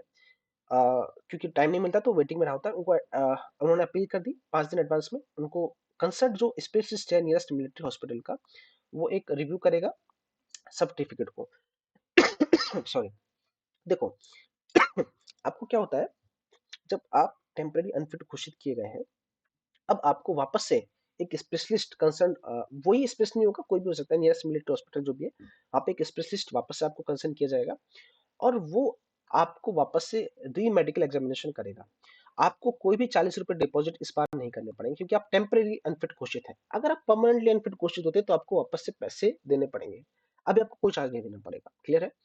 आपका री मेडिकल एग्जामिनेशन किया जाएगा, आप वापस से, और दो चीजें होंगी, या तो आप फिट घोषित किए जाओगे या फिर अनफिट घोषित किए जाओगे। क्लियर है? अगर आपका दोबारा मेडिकल चेक होता है, वापस से चेक किया गया कि हाँ यार कुछ है कुछ नहीं है, अगर आप इस बार फिट घोषित होते हैं, इस बार फिट घोषित होते हैं, if you are found fit, the whole process of indentation shall be completed in the 6 months from the date of initial medical examination। तो आपका जो भी process है, जिस दिन आपका इनिशियल मेडिकल एग्जामिनेशन हुआ, इनिशियल कौन सा, ये वाला 17 अप्रैल को, 60 दिन वाला नहीं, तो 17 अप्रैल से लेकर के 6 महीने के अंदर आपका जो भी आपका जॉइनिंग है, पीरियड है, जो भी आपको चीजें हैं वो आपकी कंप्लीट हो जाएंगी, अगर आप दूसरी बात में फिट घोषित किए जाते हैं तो। बात क्लियर है? और आप in case indentation not complete within the period of 6 months from the date of initial medical examination, candidature of such candidate for requirement shall stand cancelled automatically where delay is due to the act attributed to the candidate himself। अब देखो समझने की कोशिश करते हैं SSC क्या कहता है। अब होता क्या है कि ये जो 17 तारीख को आपका 12 तारीख को आपने टेस्ट किया, देखो एक एक चीज को समझना, किस किस के अंदर रिजेक्ट होता है, बहुत रिजेक्ट होता है, मैं एक एक चीज को क्लियरली बता रहा हूँ इन सब चीजों का मतलब क्या है। 12 तारीख को आपका एग्जामिन हुआ, 17 अप्रैल को आपको पता लगा कि मेडिकल अनफिट है। अब आपको क्या करना है, 60 दिन का टाइम तो मिलता है, लेकिन आपको जल्दी से जल्दी वापस से रीचेक के लिए अप्लाई कर देना, 60 दिनों का वेट नहीं करना है। ऐसा क्यों, समझने की कोशिश करते हैं। जैसे कि 17 अप्रैल से लेके और 6 महीने का टाइम होता है 17 अक्टूबर का, ठीक है, तो आपको 17 अक्टूबर तक ज्वाइनिंग मिल जानी चाहिए। ये एसएससी कहता है कि 17 अक्टूबर 2000 सपोज करो होने वाला है, 23 तक आप ज्वाइनिंग। अगर आप क्या करते हो, अब इसको यहाँ पर लेट करते हो एग्जाम के लिए, आप 1 महीना 1.5 महीना बाद वापस जाते हो, 5 दिन पहले आपको अपॉइंटमेंट लेना होता है, वो आपने कर लिया कंसर्न अथॉरिटी से, चेक किए होते हो। अगर अब आपको टाइम लगता है वापस से मेडिकली अनफिट घोषित करने में और वापस फिटनेस को आप टेस्ट करो, वापस से रिपोर्ट आरी करने में, अगर ये 17 अक्टूबर को क्रॉस कर जाता है, आपको ज्वाइनिंग का इंडेंटेशन वो कंप्लीट नहीं होता है, आपकी पोस्टिंग वगैरह जॉब आपको डॉक्यूमेंटेशन पूरा कंप्लीट नहीं होता है, तो इसके जिम्मेदार कैंडिडेट खुद है, एसएससी नहीं है। एसएससी का ये कहना है 6 महीने के अंदर हो जाना चाहिए, अगर नहीं होता है तो उसका कैंडिडेचर कैंसिल कर दिया जाएगा। यानी कि अगर आपको 18 तारीख ज्वाइनिंग नहीं मिली 18 तारीख तक, इसका मतलब यह है कि आपको एसएससी के द्वारा लिखना पड़ेगा, आपकी ज्वाइनिंग रद्द की जाती है। क्लियर है? भले ही आप भले ही बाद में फिट घोषित किए गए हैं, लेकिन क्योंकि आपने जिस दिन आपका एग्जामिन 17 अप्रैल को घोषित हुआ था, उसके 6 महीने तक आपने अपना पूरा प्रोसीजर कंप्लीट नहीं करा है। क्यों? क्योंकि आपने जो 60 दिन दिए थे उसके बहुत लेट कर दिया आपने अप्लाई करने में, इसलिए आपका जो पूरा प्रोसेस है वो डिले हो चुका है, और इसका जिम्मेदार आप खुद हैं। ये बात क्लियर है? तो इसलिए मैं ये कह रहा हूँ कि जैसे आपको मेडिकली अनफिट घोषित किया जाता है, उसके अगले ही दिन या 2 दिन बाद ही आपको तुरंत एक्शन लेना है, बहुत ज्यादा वेट नहीं करना है टाइम का। क्लियर है? अब देखो, दूसरी चीज ये है कि अगर आप मेडिकली अनफिट घोषित होते हैं, देखो उस केस के अंदर आपको समझ में आ गया था, दूसरे केसेस के अंदर आपने टेस्ट कराया, फिट घोषित हो गए, तो ये प्रोसीजर था। अगर आप मेडिकली अनफिट घोषित होते हैं, अगर तो अगर आप अनफिट घोषित होते हैं तो आपका कोई चांस आपको वापस से री मेडिकल एग्जामिनेशन का नहीं दिया जाएगा। इसका मतलब ये नहीं है कि आप फिर आप वापस से तीसरा चांस दिया कि आप वापस से चेक करा लो 5 दिन का टाइम के बाद में, ऐसा नहीं है। अब आपका कैंडिडेचर जो है वो ऑटोमेटिकली कैंसिल कर दिया जाएगा और आप एलिजिबल नहीं रहेंगे। बात क्लियर है? तो ये टेम्पररी मेडिकल रीजन की वजह से अनफिट की ये क्राइटेरिया है। आगे बढ़ते हैं। अब हो सकता है कि फिजिकल स्टैंडर्ड बिलो है, ठीक है, उसके लिए आपको टेम्पररी अनफिट घोषित किया जाता है, तब आपको क्या करना रहा होगा। देखो, अगर टेम्पररी अनफिट है आप फिजिकल स्टैंडर्ड की वजह से, लाइक आपका हाइट, आपका वेट अगर वो मैच नहीं करता है, आपकी जो नॉर्म्स तय किए गए अलग अलग रीजन के भी यहाँ पर जो एसएससी ने तय किया है वो क्या क्या है वो भी हम देखेंगे आगे, लेकिन अगर आप उसमें लाई नहीं करते हैं तो आपको टेम्पररी अनफिट घोषित किया जाएगा। क्लियर है? तो मेडिकल बोर्ड उसको लिख देगा, और जो भी ऑफिसर इंचार्ज है जो भी बैठेगा वो साफ साफ लिख देगा इस कारण की वजह से आपको रिक्रूटमेंट नहीं होता है, आपको टेम्पररी अनफिट घोषित किया जाता है। तो अगेन वही है कि आप जो भी फिजिकल स्टैंडर्ड है उसके अगेन मेजर कर सकते हो मेडिकल बोर्ड या रिक्रूटमेंट सेंटर से, और जो कमांडेंट है उसकी प्रेजेंस में, और जो भी जीआरई सेंटर, जो बीआरओ का सेंटर होता है, मिलिट्री हॉस्पिटल है, उसके रिगार्डिंग आप इसको कैरी आउट कर सकते हो 24 घंटे ऑफ द मेडिकल एग्जामिनेशन, 24 घंटे मेडिकल एग्जामिनेशन के अंदर में। ठीक है, जैसे आपको रिपोर्ट मिलता है तो आप 24 घंटे बाद में हम इन चीजों को डिक्लेयर ऑफ कर सकते हो। अब क्या है कि अगर कैंडिडेट टेम्पररी अनफिट घोषित किया जाता है, if candidate declare temporary unfit, क्योंकि उसका वेट या चेस्ट देखो उसमें साफ साफ लिखा हुआ है, अगर वो रिजनेबल टाइम नहीं दिया गया है, तो आप वो जो टाइम है, यानी कि आपको जैसे कि सपोज करो कि चेस्ट में मेजरमेंट में क्या होता है कि चेस्ट का एक्सपेंशन और नॉन एक्सपेंशन दोनों के टाइम पे आपका साइज क्या होना चाहिए वो स्टैंडर्ड फिक्स है, वो मेंशन नहीं किया होता है। तो आपको क्या होगा उस केस के अंदर आपको 2 महीने का टाइम दिया जाता है, जिस दिन आपका इनिशियल मेडिकल एग्जामिनेशन होता है। क्लियर है? यानी कि 12 अप्रैल से लेकर के, समझ लो 17 अप्रैल, 12 अप्रैल को आपने टेस्ट किया, तो 12 अप्रैल से लेकर के आपको 2 महीने का टाइम मिलता है वापस से एग्जामिन करने के लिए। क्लियर है? क्या कहता है आफ्टर री मेजरमेंट, जब दोबारा रिएग्जामिनेशन हो जाएगा, दो चीजें होंगी। अगर कैंडिडेट फिट घोषित किया जाता है तो सारी प्रोसेस कंप्लीट होगी, वही 6 महीने से date of initial medical examination. जो इनिशियल मेडिकल एग्जामिनेशन हुआ था वहां से लेकर के 6 महीने तक डेट कंप्लीट होती है। अगर नहीं होती है तो वही सेम कहानी है कि उसका कैंडिडेचर अपने आप कैंसिल हो जाएगा, और जो डिले है वो कैंडिडेचर के खुद के कारण होता है। ठीक है। तो जैसे कि हमने पहले भी इस चीज को डिस्कस किया था कि हमारा जो प्रोसीजर है 12 तारीख को हुआ था, तो 12 तारीख और 17 तारीख को हमारा रिजल्ट आया था। तो जिस दिन हमारा इनिशियल टेस्ट होता है, जिस दिन हमारा इनिशियल टेस्ट होता है 12 तारीख को, तो मेडिकल फिजिकल स्टैंडर्ड में कहता है कि जिस दिन हमारा टेस्ट होता है वहां से लेकर कि हमको जो 2 महीने का टाइम मिलता है, इसके बीच में हम री एग्जामाइन कर सकते हैं अगर हमको लगता है कि नहीं हम फिट है और हमको गलती से अनफिट घोषित किया गया है। उस केस के अंदर अगर आप फिट घोषित होते हैं तो इस डेट से लेकर के, यानी कि 12 अप्रैल सपोज ये हमारा डेट था, तो 12 अप्रैल से लेकर के 6 महीने यानी कि 12 अक्टूबर तक, उसे बीच तक हमारा सारा का सारा नॉर्म्स कंप्लीट हो जाना चाहिए। अगर नहीं होता है, अगर डिले होता है तो कैंडिडेचर अपने आप कैंसिल कर दिया जाएगा, जिसका कैंडिडेट खुद जिम्मेदार होगा। अगर सेकंड केस के अंदर मेडिकली फिट होता है तो प्रोसीजर अपने आप ही चला जाएगा, उसके लिए आपको फिर दोबारा जाने की जरूरत नहीं है, और एसएससी अपने आप ही उस प्रोसेस को कंक्लूड कर देगा। क्लियर है। अगर आप मेडिकली सेकंड केस के अंदर मेडिकली अनफिट घोषित होते हैं, मेडिकली अनफिट घोषित है, अगर आपने पहले टेस्ट करा अनफिट है, दोबारा टेस्ट करा अनफिट है, तो आपका कैंडिडेचर ऑटोमेटिकली ही कैंसिल कर दिया जाएगा। आपको फिर और कोई मौका नहीं दिया जाएगा आपकी री एग्जामिन करने के लिए या फिर टेस्टिंग करने के लिए। यस का कहना है। यहाँ तक मैंने सब चीजें क्लियर कर दी है। आपको कैसे कैसे टाइम मिलता है, कितना टाइम मिलता है, क्या क्या केसेस के अंदर आपको वापस भी रिजेक्ट किया जा सकता है। अगला है परमानेंटली अनफिट। अब परमानेंटली अनफिट का मतलब क्या होता है कि उन्होंने ये घोषित कर दिया है कि आप परमानेंटली अनफिट हैं। ठीक है। तो देखो क्या होता है, candidates who are declared permanently unfit by the medical board will be informed of their disabilities by writing in the medical board. तो मेडिकल बोर्ड या ऑफिसर इंचार्ज है वो लिख करके देगा कि किस कमी के कारण आपको परमानेंटली अनफिट घोषित किया जाता है। अगर वो भी चाहे तो उनको भी राइट टू अपील का हक है, वही 60 days of their being declared permanent unfit. जिस दिन उनको परमानेंटली अनफिट घोषित किया गया, यानी कि 12 अप्रैल को आपने एग्जामिन किया, सपोज करो कि 17 अप्रैल को आपका रिजल्ट आता है। मैं इन डेट को इसलिए लिख रहा हूँ ताकि आपको पता लगे कि कब से कब तक का वो डेट देना चाह रहे हैं। ठीक है। तो जिस दिन आपका रिजल्ट आया, यानी कि आपका सपोज करो मेडिकली परमानेंटली अनफिट घोषित किया गया 17 अप्रैल को, तो 17 अप्रैल से लेकर के आपके पास 60 दिन यानी कि 2 महीने का टाइम मिलता है। क्लियर है। आप इसके अंदर वापस से री एग्जामिन के लिए अपील कर सकते हैं। वही सारी कहानी 5 दिन एडवांस में आपको पहले बुक रिपोर्ट करना होता है, अपील करना होता है, और उस केस के अंदर जो भी नियरेस्ट सर्विस मेट्रो हॉस्पिटल है, जो भी है, उन केस के अंदर आप जा सकते हैं। अभी यहाँ पर क्या होगा, अगर आप परमानेंटली अनफिट हैं, इस केस के अंदर आपको 40 रुपए डिपॉजिट करने पड़ते हैं खुद से। अगर टेम्पररी अनफिट है तो आपको कुछ पैसे नहीं देने पड़ेंगे, लेकिन अगर आप परमानेंटली अनफिट है तो आपको पैसे देने पड़ते हैं आपका री एग्जामिन करने के लिए। क्लियर है। री एग्जामिन हो जाएगा और वापस से कंसर्न स्पेशलिस्ट देखेगा। अगर आप अनफिट हैं तो आपको फर्दर कोई भी चांस नहीं दिया जाएगा री मेडिकल एग्जामिनेशन के, आपका कंडीशन अपने आप ही कैंसिल कर दिया जाएगा। लेकिन अगर आप री मेडिकल एग्जामिनेशन के बाद में फिट घोषित पाए जाते हैं, यानी कि आपका वापस से जो टेस्ट हुआ उसमें अगर फिट है, तो सेम कहानी है। वही 6 मंथ जिस दिन आपका इनिशियल मेडिकल एग्जामिनेशन हुआ, यानी कि 12 तारीख को जो आपका एग्जामिनेशन हुआ, तो 12 अप्रैल से लेकर के आपको 6 महीने यानी कि 12 अक्टूबर तक, इतना टाइम में आपका सारा इंडेंटेशन कंप्लीट होना चाहिए। सारा आपका जो भी बेसिक क्वेरीज है वो सब कंप्लीट होना चाहिए। अगर वो डिले होता है, इसका जिम्मेदार कैंडिडेट खुद है, और उसके लिए उसका कैंडिडेचर अपने आप कैंसिल कर दिया जाएगा। क्लियर है। तो सेम कहानी है उसकी। पहली चीज तो आपको चेक करना है आप मेडिकली फिट है, इट्स ओके। अगर अनफिट है, आपके पास वापस से चांस है कि आप अपील कर सकते हैं। अगर आप टेम्पररी अनफिट है, आपको कोई पैसा नहीं देना, आप अपील करो नियरेस्ट मेट्रो हॉस्पिटल में या फिर कोई भी सॉरी कंसर्न हॉस्पिटल में। उसके बाद अगर आप टेम्पररी हैं, आपको पैसे नहीं देना, परमानेंट है, आपको 40 रुपए डिपॉजिट करना पड़ता है। दो केसेस होंगे।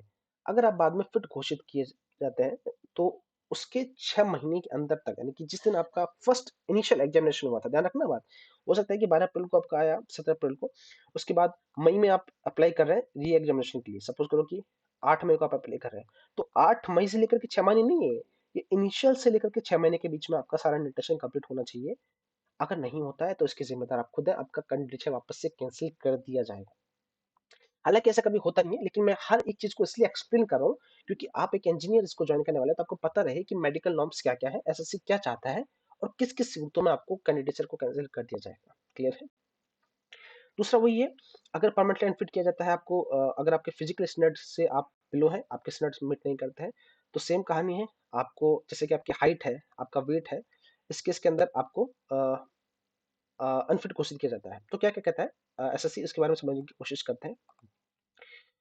For candidates declared permanently unfit by medical board or being medical standard with respect to height, अगर आपकी हाइट एक स्पेसिफिक क्राइटेरिया है अलग अलग जोन का, अगर आपकी हाइट मीट नहीं करती है तो no appeal can be made, तो आप अपील कर ही नहीं सकते। यानी कि अगर आप हाइट की वजह से रिजेक्ट होते हैं, आपको दोबारा चांस नहीं मिलेगा कि आप री अपील करके वापस से अपना टेस्ट करा सके। क्लियर है? However, candidates protesting against physical measurement will be given only once major medical board presence of officer in charge recruiting commandant officer। लेकिन इसके अलावा अगर आपको कोई भी फिजिकल स्टैंडर्ड मिसमैच होता है, तब आपको चांस दिया जाएगा, एक चांस दिया जाएगा वापस से री एग्जामाइन करने का, जो कि नियरेस्ट हॉस्पिटल है, फिर जो ऑफिसर इंचार्ज है जो आपका रहा होगा वहां पे आप जाकर के चेंज करा सकते हैं। सेम प्रोसीजर है, 40 रुपए आपको डिपॉजिट करने पड़ेंगे। इसके अलावा फिर आपका वही टेस्ट आएगा। आप मेडिकल अगर फिट होते हैं तो 6 महीने के अंदर आपको रिक्रूटमेंट पूरा होना चाहिए। अगर नहीं होता है तो आपका कैंडिडेट कैंसिल हो जाएगा। क्लियर है? तो ये इनके स्टैंडर्ड्स थे जिसके लिए एसएससी आपका कैंडिडेट एक्सेप्ट और रिजेक्ट करता है। लेकिन अगर आपका हाइट स्टैंडर्ड से कम है, उस केस के अंदर आपको कोई भी चांस नहीं दिया जाएगा और आप मेडिकली अनफिट घोषित उसी इंस्टेंट पर कर दिए जाओगे। क्लियर है? आगे देखो, आगे है विजुअल स्टैंडर्ड, यानी कि आपकी जो आई साइट है उसके लिए वो क्या कहता है कि आपका किसी के भी केसेस के अंदर 6/12 से आपका विजन कम नहीं होना चाहिए, पहली चीज तो। और इसके अलावा राइट आई 6/6 हो सकता है और लेफ्ट 6/14, इससे बेकार नहीं जा सकता है वो। क्लियर है? आगे कहता है कि स्पेक्टलेस परमिटेड है विजुअल टेस्ट के अंदर।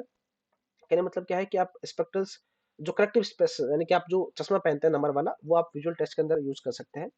और unaided vision in case of corrected vision will not be below than 6/60। अगर आपका अनएडेड विजन है, जो भी लोग चश्मा लगाते हैं, वो आप नियर बाई जो आपका स्पेक्स है वहाँ पे जा सकते हैं, सॉरी उससे सेंटर पर जा सकते हैं और सेंटर पर जाके स्पेक्स के बारे में पूछ सकते हैं कि मेरा विजन कितना है। उस विजन वो लिख कर देंगे 6/6 है, 6/9 है, 6/12 है, वो लिख कर दे सकते हैं, वो टेस्ट करेंगे मशीन से, वो बता देंगे। तो उस केस के अंदर अगर आपका अनएडेड विजन है तो 6/60 से कम होना ही नहीं चाहिए किसी भी केसेस के अंदर। क्लियर है? आगे देखो सर्जरी का। जिन भी लोगों ने any candidate who have recently undergone abdominal surgery, abdominal का मतलब है कि आपने जैसे कि इसमें लिखा भी हुआ है, एग्जांपल सम मसल डिफेक्ट है, नेथ्रोपोलॉजी है, कोलिथियासिस है, इस तरह की अगर आप कोई सर्जरी करवाते हैं, वो आपको 1 साल के लिए अनफिट घोषित कर दिया जाएगा। ठीक है? ये एग्जिस्टिंग रूल है, आपको 1 साल के लिए अनफिट घोषित किया जाएगा। However the provision for the medical appeal for permanent fit cases remains the same with in the 2 months. आप 2 मंथ्स के भीतर वही सेम कहानी है कि वापस से रीअपील कर सकते हैं। अगर आपको लगता है कि अब मैं फिट हो चुका हूँ, अभी कोई जो इम्पैक्ट है वो दिख नहीं रहा है, अभी मैं पूरी तरह फिट अपने आप को मानता हूँ, 2 महीने का टाइम मिलेगा, घोषित कर सकते हैं सेम कहानी के अंदर। और सेम क्राइटेरिया है आई सर्जरी के ऊपर भी। क्या है मैं आपको समझाता हूँ इसका मतलब क्या है। इसका मतलब ये कहना चाह रहा है, ये मैं आपको एक्सप्लेन समझाता हूँ। सपोज करो कि आपने 1 जनवरी को आपकी सर्जरी कराई है, 1 जनवरी 2023 को आपकी सर्जरी कराई है। तो एसएससी का कहना यह है कि 1 जनवरी 2023 से लेकर के 1 जनवरी 2024 तक आप एलिजिबल नहीं है कि आप फिट हो, इसके जो रूल्स है रेगुलेशन उसके बिहाफ पर। ये तो सिंपल एसएससी का रूल है, यानी कि आपको 1 साल तक तो आपको रेस्ट ही करना पड़ेगा। 1 साल के अंदर आप अप्लाई नहीं कर सकते क्योंकि आपका सर्जरी रिसेंटली हुआ है। क्लियर है? सपोज करो कि एसएससी का एग्जाम कहीं बीच में यहाँ पे होता है, इस वाले पीरियड में सपोज करो कि अगस्त अक्टूबर में होता है। ठीक है? 1 अक्टूबर को आपका एग्जाम होता है, आपका डॉक्यूमेंट वेरिफिकेशन सपोज करो कि 1 दिसंबर के आसपास का होता है। अब 1 दिसंबर को आपका डॉक्यूमेंट वेरिफिकेशन हुआ है, लेकिन आप प्रैक्टिकली तो अभी भी अनफिट घोषित है क्योंकि 1 जनवरी के बाद में आप जो है फिट घोषित होंगे। क्लियर है? तो 1 दिसंबर को आपको मेडिकल अनफिट घोषित किया जाता है अगर इन केस के अंदर भी, तो आपके पास सेम 2 महीने हैं। ठीक है? तो 2 महीने के अंदर आप वापस अपील कर सकते हैं कि सर मेरा अब देखो मेडिकल जो नॉर्म्स था वो कंप्लीट हो चुका है, क्योंकि जनवरी फरवरी फरवरी में आपको टाइम मिलेगा, फरवरी तक 1 फरवरी के आसपास का आपको टाइम मिलेगा, तो जनवरी में आप फिट हो जाओगे। तो उसके बाद अगर ऐसा कुछ क्लैशिंग होता है इन केसेस के अंदर, तब आपके पास 2 महीने का टाइम है, आप रीअपील कर सकते हो। अगर आपको लगता है कि आप फिट है, आप रीअपील कर सकते हो। अगर आपको पाया गया कि आप फिट है, तो वापस से सारे नॉर्म्स हैं वो 6 महीने के अंदर कंप्लीट हो जाएंगे, आपको ज्वाइनिंग मिल जाएगा। अगर आपको वापस से केसेस के अंदर अनफिट घोषित किया जाता है, तब आपका कैंडिडेचर जो है वो कैंसिल कर दिया जाएगा। क्लियर है? ये है सर्जरी के अंदर अगर आपका कुछ इश्यू होता है तो। क्लियर है? एसएससी का नाम से आगे चलते हैं। अब देखो मेडिकल फिटनेस के लिए वो क्या कहता है कि जो 3 रूल्स इनके लिए बनाए हुए उन्होंने, 1 2 3 4 बेसिकली। तो पहला क्या है कि border organisation, central government organisation all over India transfer liabilities. आपको ऑल ओवर इंडिया में कहीं पर भी ट्रांसफर मिल जाएगा, जबकि ये ऑल इंडिया नहीं एक्चुअल में मोस्टली रिमोट एरियाज पर आपको लोकेशन को प्रेफर करता है, ठीक है। अब देखो एक्ट क्या है, the final selection of candidate selected by the staff selection commission and GREF centre will subject to pass the medical fitness test. आपको ये मेडिकल फिटनेस टेस्ट पास करना ही पड़ेगा, क्लियर है। Medical detail boarded by the headquarter director general boards will carry out the medical fitness test of candidate declared SSC by SSC and GREF centre. तो जो भी आपका result carry out हुआ होगा, आपको जो हेडक्वार्टर्स मिलेंगे या फिर जो भी आपको ज्वाइनिंग में होगा, आपको ये साथ में कैरी आउट करने होंगे और आपको लेकर के जाना रहा होगा।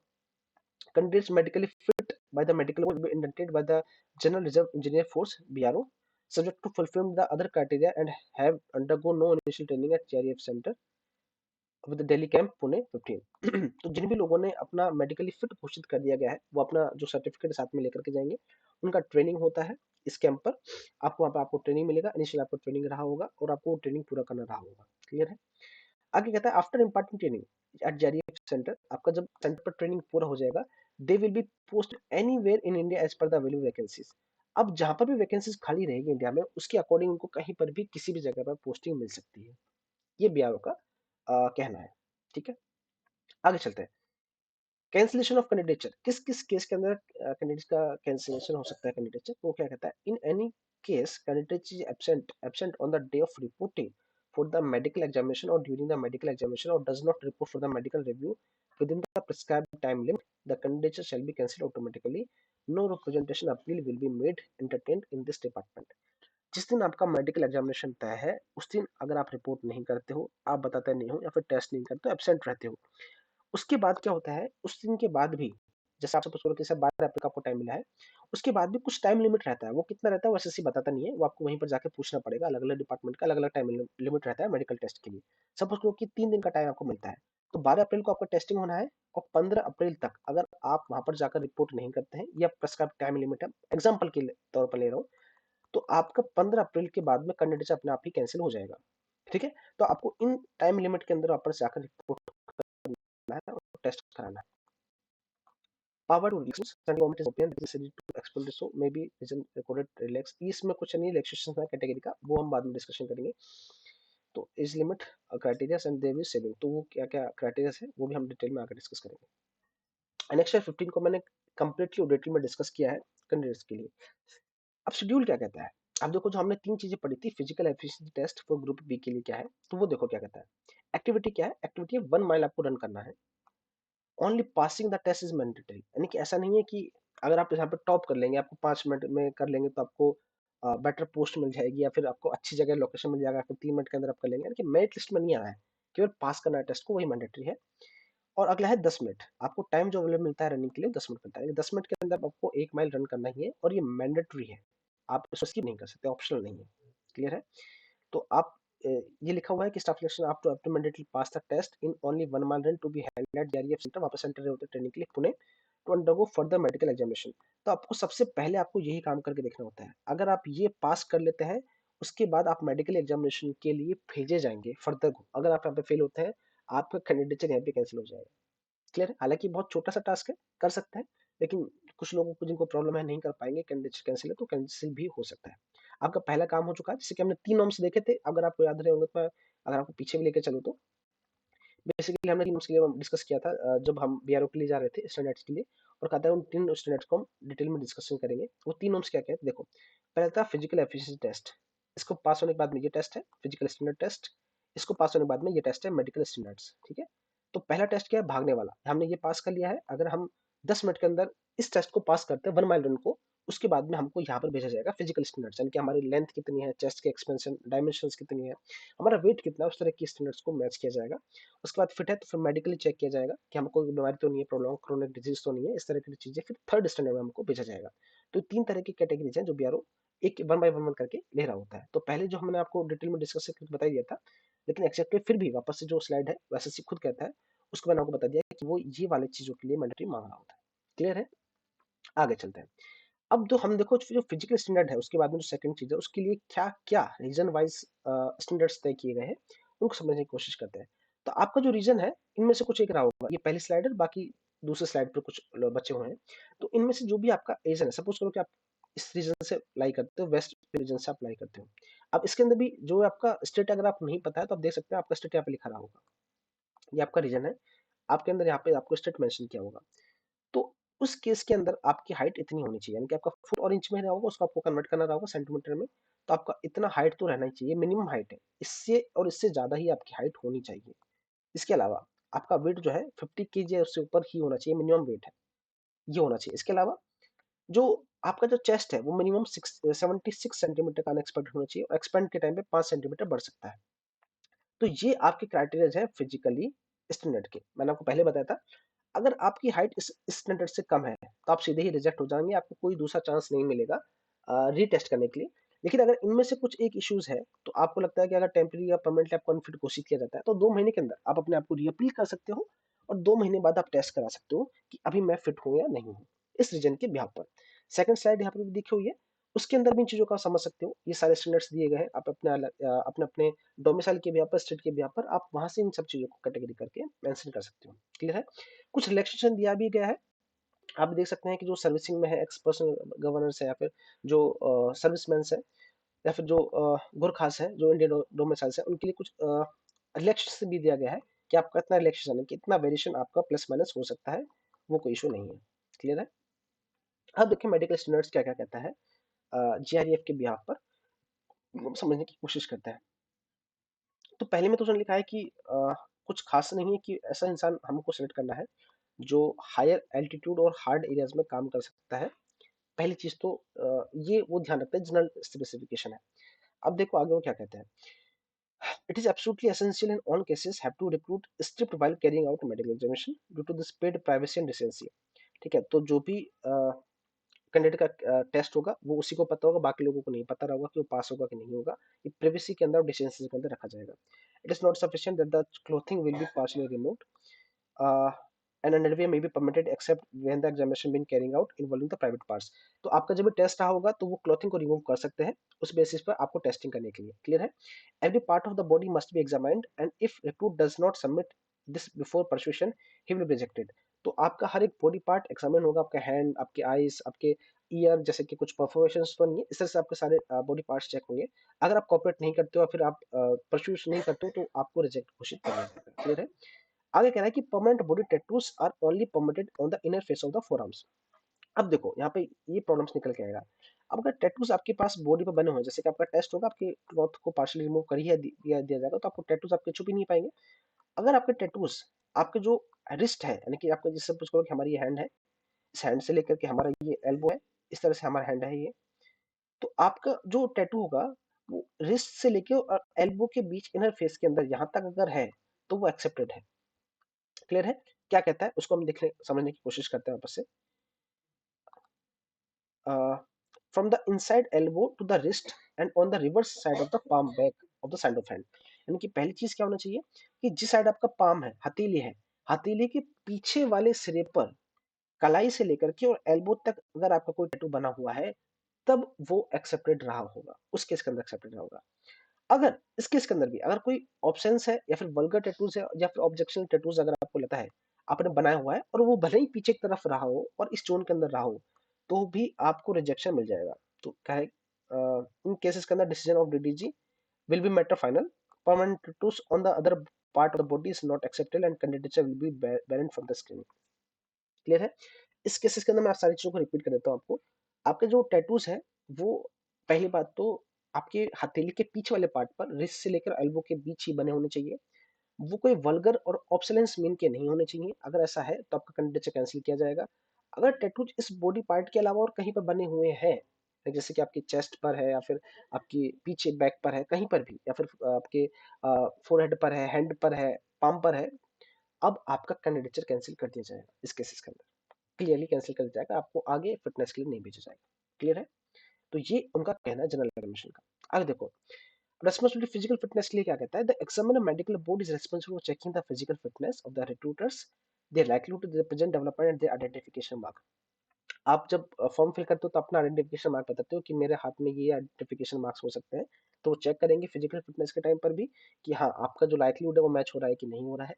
The board also entered in the on the enrollment from the any minor defects insufficient to cause of rejection। Clear है? आगे क्या कहता है, in case of fit recruiters board will make necessary entry on the enrolment form, the wording will use being fit category JRF1 and return to the enrolling officer.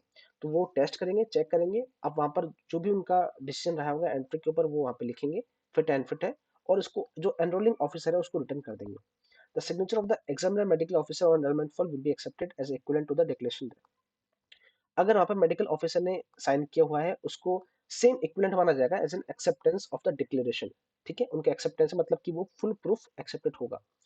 आगे क्या कहता है, he has personally examined on the recruiter in the question according to the existing instruction and that recruiter has no blemish or defect except those noted on the enrollment form।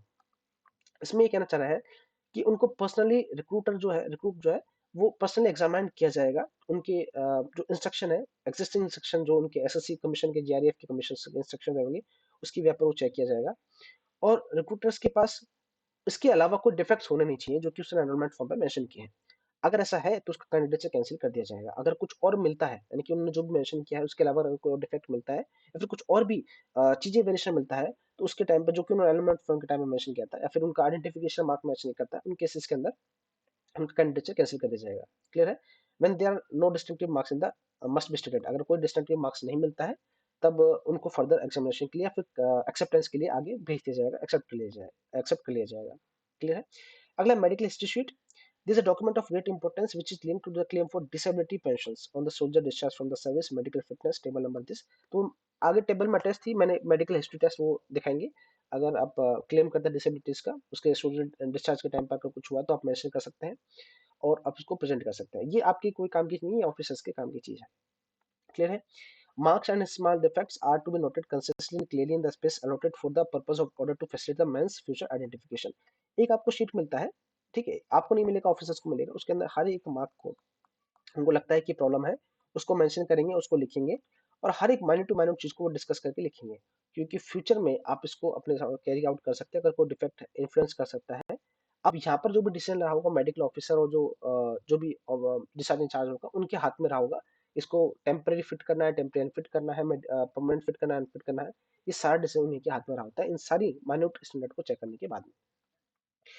अब आते हैं specific rule के अंदर। तो specific rule जो है medical examination of candidates का निकल के आ रहा होता है और ये सारे ही लोगों के लिए, सारे डिपार्टमेंट्स के लिए है, स्पेशली ऐसा नहीं है कि आप चाहे तो बीआरओ के में जा रहे हैं तो ही है, आपके लिए ये सारी चीजें होनी ही चाहिए, आपको फुलफिल होना चाहिए। क्या स्पेसिफिक रूल है इंस्पेक्शन का, आपको दिखा देते हैं।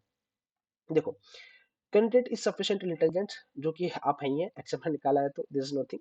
इसका मतलब उनका ये है कि आप सोच समझने की क्षमता, बेसिक अपने एक्सपेंडिचर आपका जो बिहेव है वो डिसेंट रहे, फालतू लड़ाई झगड़ा इस तरह से चीजें या फिर कुछ तरह की चीजें वहां पर नहीं करें, तो उतना इंटेलिजेंट होना ही चाहिए। अगला कह रहा है कि his bearing is good and there is no sign of disease of ear nose and throat, उसको नाक गले या कान में कोई बीमारी नहीं होनी चाहिए और इस तरह का कोई साइन मिलना नहीं चाहिए। आगे कहता है his vision either eye is up to the required standard, जो भी स्टैंडर्ड रहे होते हैं वो क्लियर होने चाहिए और एक ब्लू स्टैंडर्ड से उसके नीचे उसकी विजन नहीं होना चाहिए।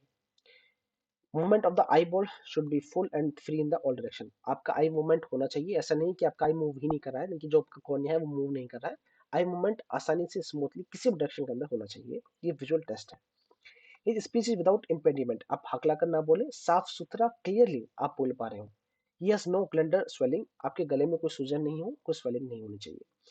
His chest is well formed, this heart and lungs are sound, आपकी चेस्ट वेल फॉर्म्ड होनी चाहिए कि फ्लैट होनी चाहिए। आपके कोई हार्ट और लंग्स के डिजीज मिलने नहीं चाहिए, वो अब प्रॉपर अपने जो भी उनका बिहेवियर है उसको शो करने चाहिए। His limbs are well formed and fully developed, आपके जो limbs है वो properly formed होने चाहिए और developed होने चाहिए। There is free perfect action of all joints, सारे joints यानी कि पैर हाथ पैर के joints free और perfect होने चाहिए। His feet toes are well formed, आपके पैर और जो toes है वो well formed, जिस तरह के shape में उस तरह के होने चाहिए। He have no contingential malformation defect, कोई defect नहीं होना चाहिए। और इस तरह की कुछ बेसिक और भी आगे चीज है जो आप देख सकते हो, जो कि इंपॉर्टेंट नहीं है, इसलिए मैं इसको स्किप कर रहा हूँ। अब आती है कि परमानेंट इंजेक्शन कब कब मिल सकता है, क्या क्या केसेस के अंदर है, जो कि इंपॉर्टेंट भी है, मैं उसी पर फोकस करता हूँ। General impaired constitution with frail health, अगर आपका बीएमआई 18 से कम है, बीएमआई 18 से कम कब रहा होता है, जब आप बहुत ज्यादा पतले रहे होते हैं, आपको खाना नहीं मिलता होता है, कि आपका हाइट और वेट मैच नहीं करता है और वो बहुत कम रहा होता है, उसके अंदर आप इन्फ्रेल हेल्थ के अंदर चले जाते हैं। एबनॉर्मल गेट, अगर आपका गले में सूजन है, प्रॉपर नहीं है, तो उसके अंदर आप रिजेक्ट हो जाएंगे। और एबनॉर्मल गेट का मतलब क्या है, एबनॉर्मल गेट का मतलब ये है जब आप मूव कर रहे हो, आपकी जो आपका पैर है, सपोज करो कि ये पैर है, इसकी भी सफिशिएंट डिस्टेंस होता है, ठीक है। यानी कि एक पैर आगे जाएगा, फिर ये पीछे पैर जाएगा, फिर पीछे वाला पैर आगे जाएगा, फिर ये वाला पैर बैलेंस होगा। तो ये जो मूवमेंट है पैरों का, ये स्पेसिफिक रहना चाहिए, यानी कि एबनॉर्मल नहीं हो। अगर एबनॉर्मल है मूवमेंट पैरों का, इस केस के अंदर आपको परमानेंट इंजेक्शन मिल जाएगा। अगला है एबनॉर्मल पोस्चर। पोस्चर मतलब क्या है कि कुछ-कुछ जगह पर, जैसे कि राजस्थान में, जैसे कि नागौर और बहुत जगह पर, जैसे कि फ्लोराइड के कारण क्या होता है कि जो हमारा पर्सन है वो स्ट्रेट नहीं रहकर कुछ हद तक झुक जाता है, इस तरह से वो हो जाता है। तो अगर आपका पोस्चर एबनॉर्मल है, तो उस केस के अंदर आपको परमानेंट इंजेक्शन मिल सकता है, जिसको कि बीमारी का नाम है काइफोसिस, स्कोलियोसिस और लॉर्डोसिस। इस बीमारी को बोल रहे होते हैं। अगर ऐसा है, इस केस के अंदर आपको परमानेंट इंजेक्शन मिलेगा। परमानेंट इंजेक्शन का मतलब, परमानेंट इंजेक्शन है, आपको वापस से टाइम मिलता है अपील करने का, ठीक है। 2 मंथ का वो सेम पीरियड है, जो भी आपका मैं आपको बताया था, डिक्टेट ऑफ आप कर सकते हैं। इसके अलावा क्या है कि physical deformity of the chest, जैसे कि कुछ लोगों का जो चेस्ट है ना, वो पिजन की तरह, कि बहुत बाहर की तरफ निकला रहा होता है, ठीक है, वो रेगुलर नहीं शेप कर रहा होता, उसके इसके अंदर आपको परमानेंट इंजेक्शन मिल रहा होता है। डिफेक्टिव इंटेलिजेंस, सोचने समझने की क्षमता जो है सही नहीं है। डीफनेस, ठीक से आप सुन नहीं पा रहे हो। प्रोनाउंस स्टमरिंग, अगर आप हाकला कर बोल रहे हो तो। मेंटल नर्वस इंस्टेबिलिटी, अगर आप मेंटली इंस्टेबल है, उसके अंदर आप नर्वस है। इसका मतलब ये बहुत सारी ट्रायल्स लिखे हुए हैं, लेकिन इसका मतलब क्या है कि अगर कि पल्स रेट 100 पर मिनट से ज्यादा है, आप बहुत ही घबराए हुए हैं, डरे हुए हैं, सहमे हुए हैं, बहुत सारे क्राउड को फेस नहीं कर पा रहे हैं, भीड़ को आप नहीं देख पा रहे हैं, इसके केस में आपका पल्स रेट बढ़ जाता है। अगर आप ये 100 से भी बहुत ज्यादा है, इसके केस के अंदर आपको injection मिल सकता है। सेक्शुअल ट्रांसमिटेड डिजीज, एचआईवी है, पॉलिमरी है, जो आपको इंजेक्शन मिलता है, तो इंजेक्शन मिलता है। एनी डिग्री ऑफ स्क्विंट निस्टर्मिजिस, जो गले के अंदर सूजन है, बीमारी है, उस तरह से। केसेस ऑफ कलर ब्लाइंडनेस, अगर आप कलर के अंदर डिफरेंशिएट नहीं कर पाते, कलर ब्लाइंडनेस अगर आपको है, तो भी आपको परमानेंट इंजेक्शन मिल सकता है। क्लियर है। इसके अंदर कुछ और भी है, जैसे कि मेम्ब्रेन के अंदर टाइम फेबिक परफॉर्मेशन, ऐसे कान के अंदर आपका, गले के अंदर किसी मेम्ब्रेन में आपको परफॉर्मेशन है, उसके इसके अंदर आपको रिजेक्शन मिल सकता है। क्रॉनिक सपोर्टिव ओटिस मीडिया मेस्टिस, यानी कि आपको कॉर्निया, क्रॉनिक आपको कोई डिजीज है बहुत सारे टाइम से, तो आप उसके इसके अंदर भी आपको परमानेंट इंजेक्शन मिल सकता है। Loss of decay of teeth, आपका टीथ बहुत ज्यादा डिके हो चुका है, इतना डिके हो चुका है कि उसका जो रूट है वो less than dental points less than 14 है, ये मेडिकल नॉर्म्स है। इनके आपको जो रूट है वो दिखने लग गया है, और बहुत ज्यादा आपको पैनिक कर रहा है, और साफ साफ वो विजुअलेशन में दिख रहा है, उसके इसके अंदर आपको रिजेक्शन मिल सकता है। लेकिन ये कभी केस होता नहीं है, लेकिन फिर भी एसएससी ने मेंशन किया हुआ है।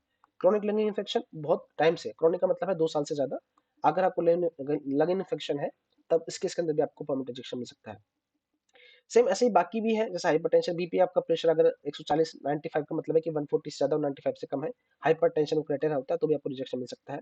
Degree myopia, cases of corneal surgery, अगर आपका आंखों में इफेक्ट है, रिफ्लेक्शन आपका लग रहा है, अगर आपका कुछ भी माइन्यूट इंप्रेशन वहाँ पर इंफॉर्मेशन मिल रहा होता है, इसके अंदर भी आपको परमानेंट इंजेक्शन मिल सकता है।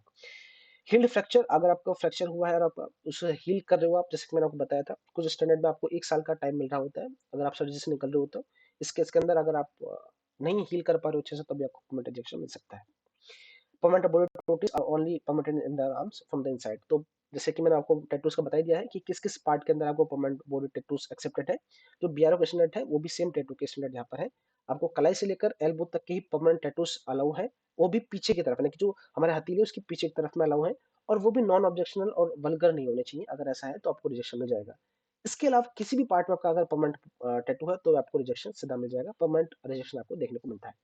एक्सेप्टेंट क्राइटेरिया क्या है, अगर जैसे कि कुछ सबके फ्लैट है, पैर है, या फिर आपका चेस्ट है, आपकी आई मूवमेंट है, कुछ भी अगर माइल्ड इसमें अंदर थोड़ा बहुत भी कुछ वेरिएशन है, तो उसको एक्सेप्ट कर लेते हैं। स्लाइट अगर थोड़ा बहुत हपलाते हो, अगर आपका पैर का कर्वेचर थोड़ा सा कर्व्ड है, थोड़ा सा माइल्ड डिग्री ऑफ वेराइसिस है, या फिर कुछ भी हम आपको मैं ट्रीटमेंट लिया है, आप अभी स्टमिंग करो, बहुत कम स्टमर कर रहे हो, थोड़ा बहुत चलता है, तो उसको एक्सेप्ट कर लेंगे, इतना कोई हार्ड एंड फास्ट एसएससी का मेडिकल नॉर्म्स नहीं है। टेम्परेरी रिजेक्शन है, अगर आप कोई बीमारियां हैं, इनमें से कुछ भी आपको टेम्परेरी रिजेक्शन आपको मिल जाएगा, अगर आपको मिल रहा होता है तो जैसे एनीमिया है, हाइपोस्टोमेट्री है, ग्लाइकोमेस्ट्री है, आप इन सब चीजों को आप देख सकते हो, गूगल कर सकते हो कि किस किस को मैं किस किस से रिकवर कर सकता हूँ, क्या क्या मेरा पॉसिबल आउटकम हो सकता है, किस किस सोर्सेज को, जैसे कि जैसे एनीमिया है, तो ये आयरन की डिफिशियंसी के कारण हो रहा होता है, ठीक है। तो अब मुझे सफिशिएंटली आयरन खाना होता है, तो आयरन किन किन वेजिटेबल्स और फ्रूट्स में होता है, ताकि मैं आयरन को इंटेक करूँ और अपने आप को रिकवर कर सकूं, और वापस से रीअपील कर सकूं, और फिर फिटनेस की तरफ जा सकूं। तो आप इनको देख सकते हैं।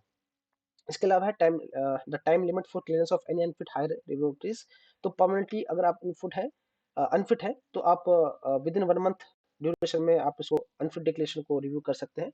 और टेम्परेरी अनफिट में आपको अथॉरिटी जो है केसेस को रिव्यू करता है, 3 मंथ के अंदर आपका रिव्यू किया जाएगा और आपको डिक्लेरेशन दिया जाएगा अनफिट के लिए, 3 महीने के अंदर आपको पता लग जाएगा। बेसिक नॉर्म से मैंने आपको वैसे डिटेल में ऑफ कर दिया है। ज़्यादा हाई रिव्यू अथॉरिटी की तरफ आपको जाना नहीं है। अगर आपको लगता है कि वो अथॉरिटी सही नहीं दे रही है, आप और हायर अथॉरिटी से रिव्यू कराना चाहते हो, तो उस तरह से आप उनकी तरफ जा सकते हो, जो कि बहुत अनकॉमन है, लेकिन बेसिक है बताना। सब चीज़ें मुझे क्लियर करनी थी, तो मैं आपको क्लियर कर दिया है। सारे स्टैंडर्ड मेडिकल फैसिलिटीज क्लियर करने के बाद में एक छोटा सा कोर्स है जो एस्पिरेंट्स है हमारे बारे में क्या कहते हैं। ये कुछ एस्पिरेंट्स हैं जो कि हमारे अलग अलग बैचेस में एनरोल थे, तो आप इनके पॉजिटिव फीडबैक्स देख सकते हैं। सारे लोगों ने जिस तरह से हमारा गाइडेंस है, सपोर्ट रहा है। Maximum selection SSC JEE mains में जो टॉपर्स रहे होते हैं वो टीम एमसीक्यू से निकल के आ रहे होते हैं। इट्स अ वेल ब्रीथिंग्स, क्योंकि विद नॉन ऑर्गेनाइजेशन होकर के इस तरह के आउटकम को अचीव कर पाना अपने आप में एक माइलस्टोन्स है, और वी आर वेरी थैंकफुल कि लोगों को हम बहुत पसंद आ रहे हैं।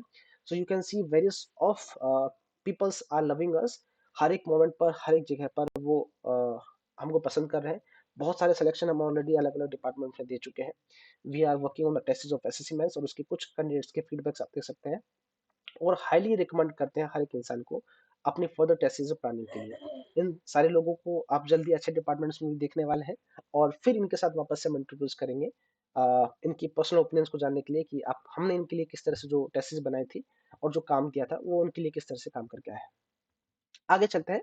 जो हमें सबसे इंपॉर्टेंट पॉइंट छोड़ा हुआ था कि सर्टिफिकेट रिजर्वेशन के लिए जो रिक्वायर्ड्स है वो कैसे होने चाहिए, क्या क्या उसमें अंदर क्राइटेरिया होने चाहिए, और किस डेट से पहले के वो होने चाहिए। देखो, ईडब्ल्यूएस सर्टिफिकेट हो, चाहे ओबीसी सर्टिफिकेट हो, और चाहे वो एससी एसटी का सर्टिफिकेट हो, इवन तो एक्स सर्विसमैन का सर्टिफिकेट हो, ये मोस्टली 4 सर्टिफिकेट है जो हमें चाहिए रहे होते हैं। ये सारे एनेक्शन में इंक्लूडेड है, और आपको उसी फॉर्मेट में आपका सर्टिफिकेट बनाना है। सपोज मैं एक एग्जांपल लेता हूँ ओबीसी सर्टिफिकेट का। देखो एसएससी क्या कहता है। एसएससी ये कहता है कि जिस दिन आपको नोटिफिकेशन निकला है, कि आपको नोटिफिकेशन निकला है आपका 12 अगस्त को, जैसे मैंने आपको उससे बताया था ना आपको कि नोटिस आपको क्यों चाहिए था, अब नोटिस रहेगी। 12 अगस्त 2022 को आपको नोटिस निकलता है। तो एसएससी कहना है कि ये जो हमारा फॉर्मेट है, ये फॉर्मेट हमारा सेंट्रल का फॉर्मेट है, ठीक है। तो सेंट्रल फॉर्मेट में आपको इस तरह के फॉर्मेट में आपके पास आपका सर्टिफिकेट बना होना चाहिए। आप बेसिकली सेंट्रल का बोलोगे तो ये फॉर्मेट पे आपको वो मिल जाएगा, वो कोई प्रॉब्लम वाली बात नहीं है। तो एसएससी का कहना है कि 12 अगस्त 2022 से पहले का आपका बना होना चाहिए, नोटिफिकेशन के पहले का। यानी कि अगर आपका स्टेट पर या स्टेट के बाद बना हुआ है तो वो एक्सेप्ट नहीं होगा। पहली चीज, अगर आपके पास बैक डेट का सेंट्रल नहीं है, स्टेट है, तो क्या करेंगे, तब आपका स्टेट वाला वो एक्सेप्ट कर लेंगे, कोई इशू नहीं है। और अगर कुछ इशू लगता है तो आपको सफिशिएंट टाइम देंगे, तब आप अपना सेंट्रल वाला बना सकते हैं।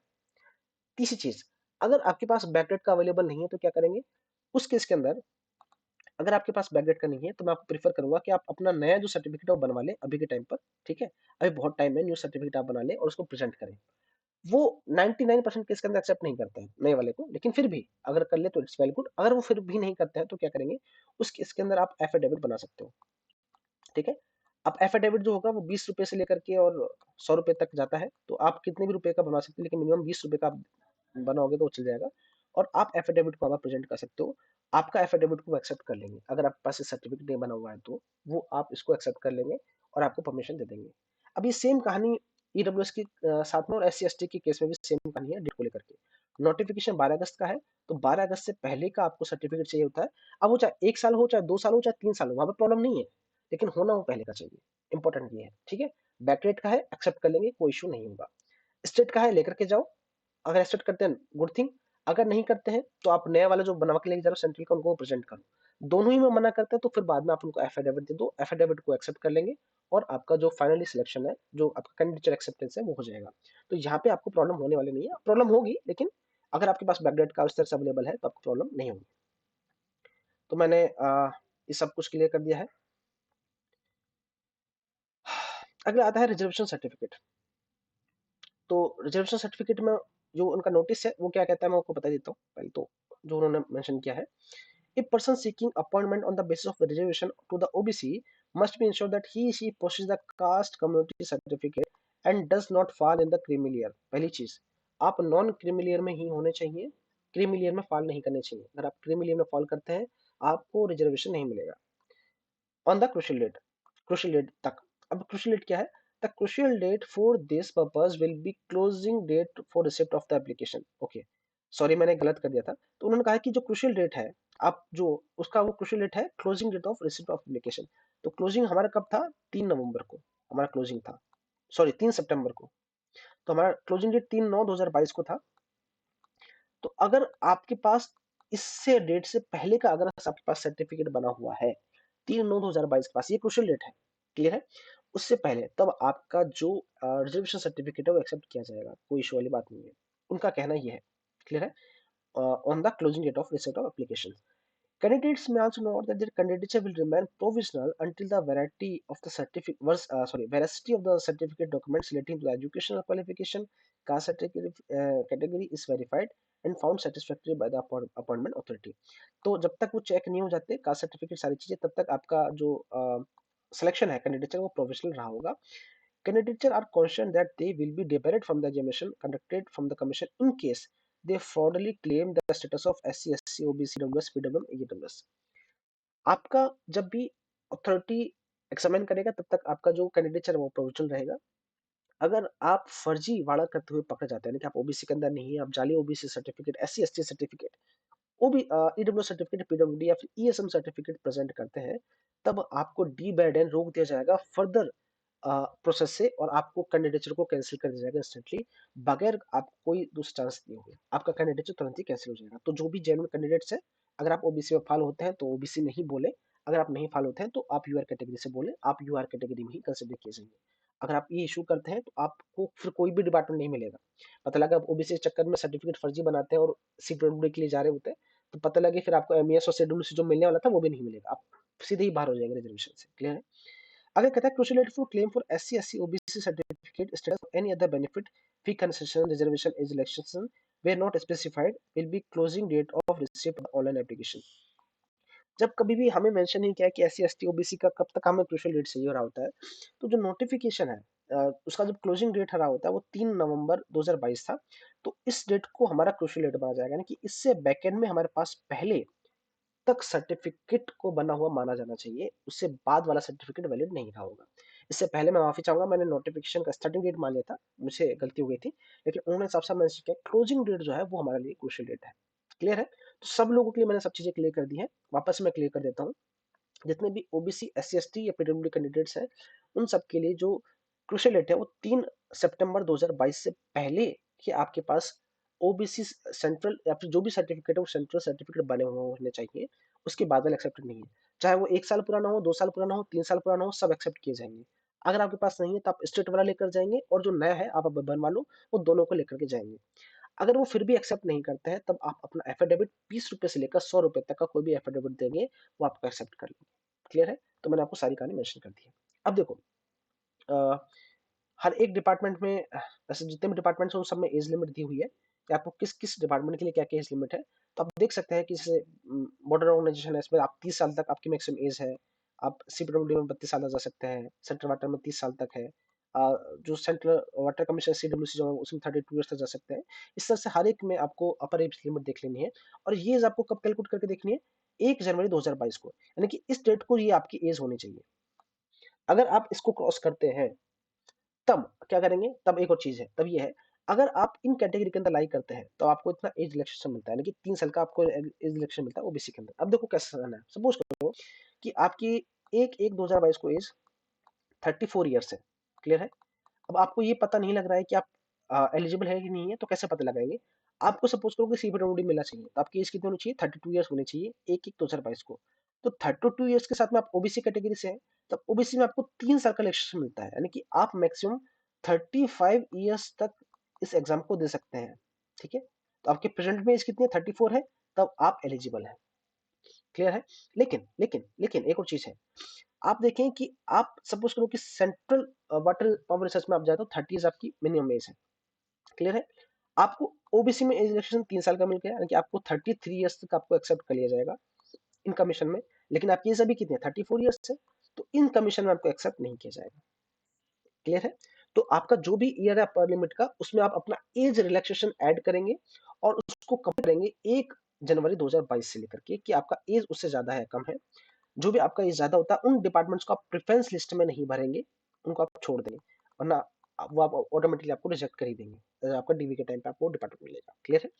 तो मैंने आपको बता ही दिया है कि किस तरह से आपको देखना है। जैसे आप एससी एसटी के अंदर तो आप 5 साल जोड़ेंगे अपने उस अपर एज लिमिट में और देखेंगे कि आपकी एज उससे कम होनी ही चाहिए। बाकी और डिपार्टमेंट्स के लिए दिया गया है, लेकिन उनको एक्सप्लेन नहीं कर रहा हूँ। इतना मुझे लगता है कि एप्टीट्यूड होना चाहिए जो भी लोग देख रहे हैं वीडियो को, कि किस तरह से हमें कैलकुलेट करके इन चीजों को देखना और समझना है। अगले पॉइंट पर आते हैं जो है वैकेंसीज की तरफ में। इस बार वैकेंसीज कितनी है? देखो वैकेंसीज के लिए एसएससी क्या कहता है कि vacancy will be determined in due course. Updated vacancies position will be uploaded on the website of commission. आपको कमीशन वेबसाइट पे अपडेटेड वैकेंसी मिल जाएंगी। क्या करना है, ssc.nic.in खोलना है, कैंडिडेट्स कॉर्नर में जाना है, उसके बाद में आपको टेंटेटिव वैकेंसी पे क्लिक करना है। तो मैंने वेबसाइट खोली हुई है, मैं कैंडिडेट्स कॉर्नर पे गया, कैंडिडेट्स कॉर्नर में टेंटेटिव वैकेंसी पे क्लिक किया, उसके बाद मैंने जेई की वैकेंसी पे क्लिक किया, तो वहाँ पे कुछ भी देखने को नहीं मिलता है। इसका मतलब क्या है? इसका मतलब यह है कि एसएससी ने अभी वैकेंसीज रिलीज नहीं की। तो अब समझ में नहीं आता है कि वैकेंसी एग्जैक्टली है कितनी। अब देखो इसका कंक्लूजन हम कैसे निकाल सकते हैं, मैं आपको वो बताने वाला हूँ। एसएससी मेंस में ऑन एवरेज 15,845 लोगों को सिलेक्ट किया है।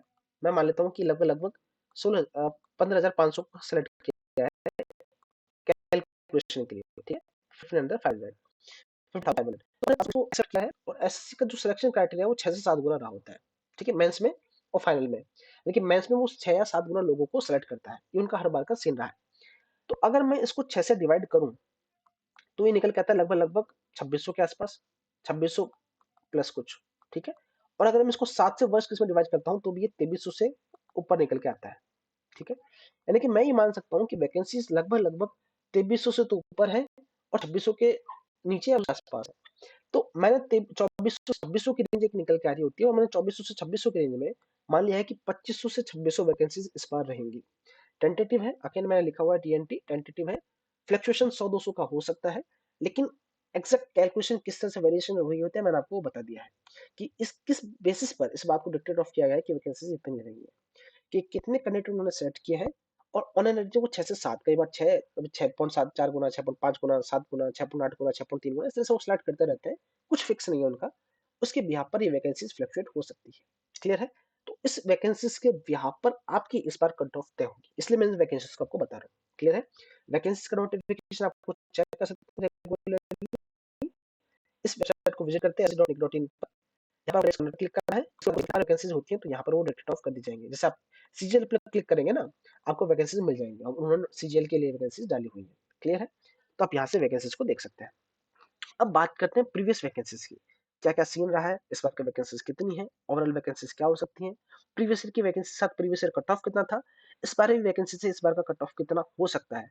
तो जो मैं आपको बताऊंगा ना, उसका आपको खुद को भी आइडिया लगता रहा होगा कि जो मैं बोल रहा हूँ वो कितना लॉजिकल है और कितना सही है। समझने की कोशिश करते हैं।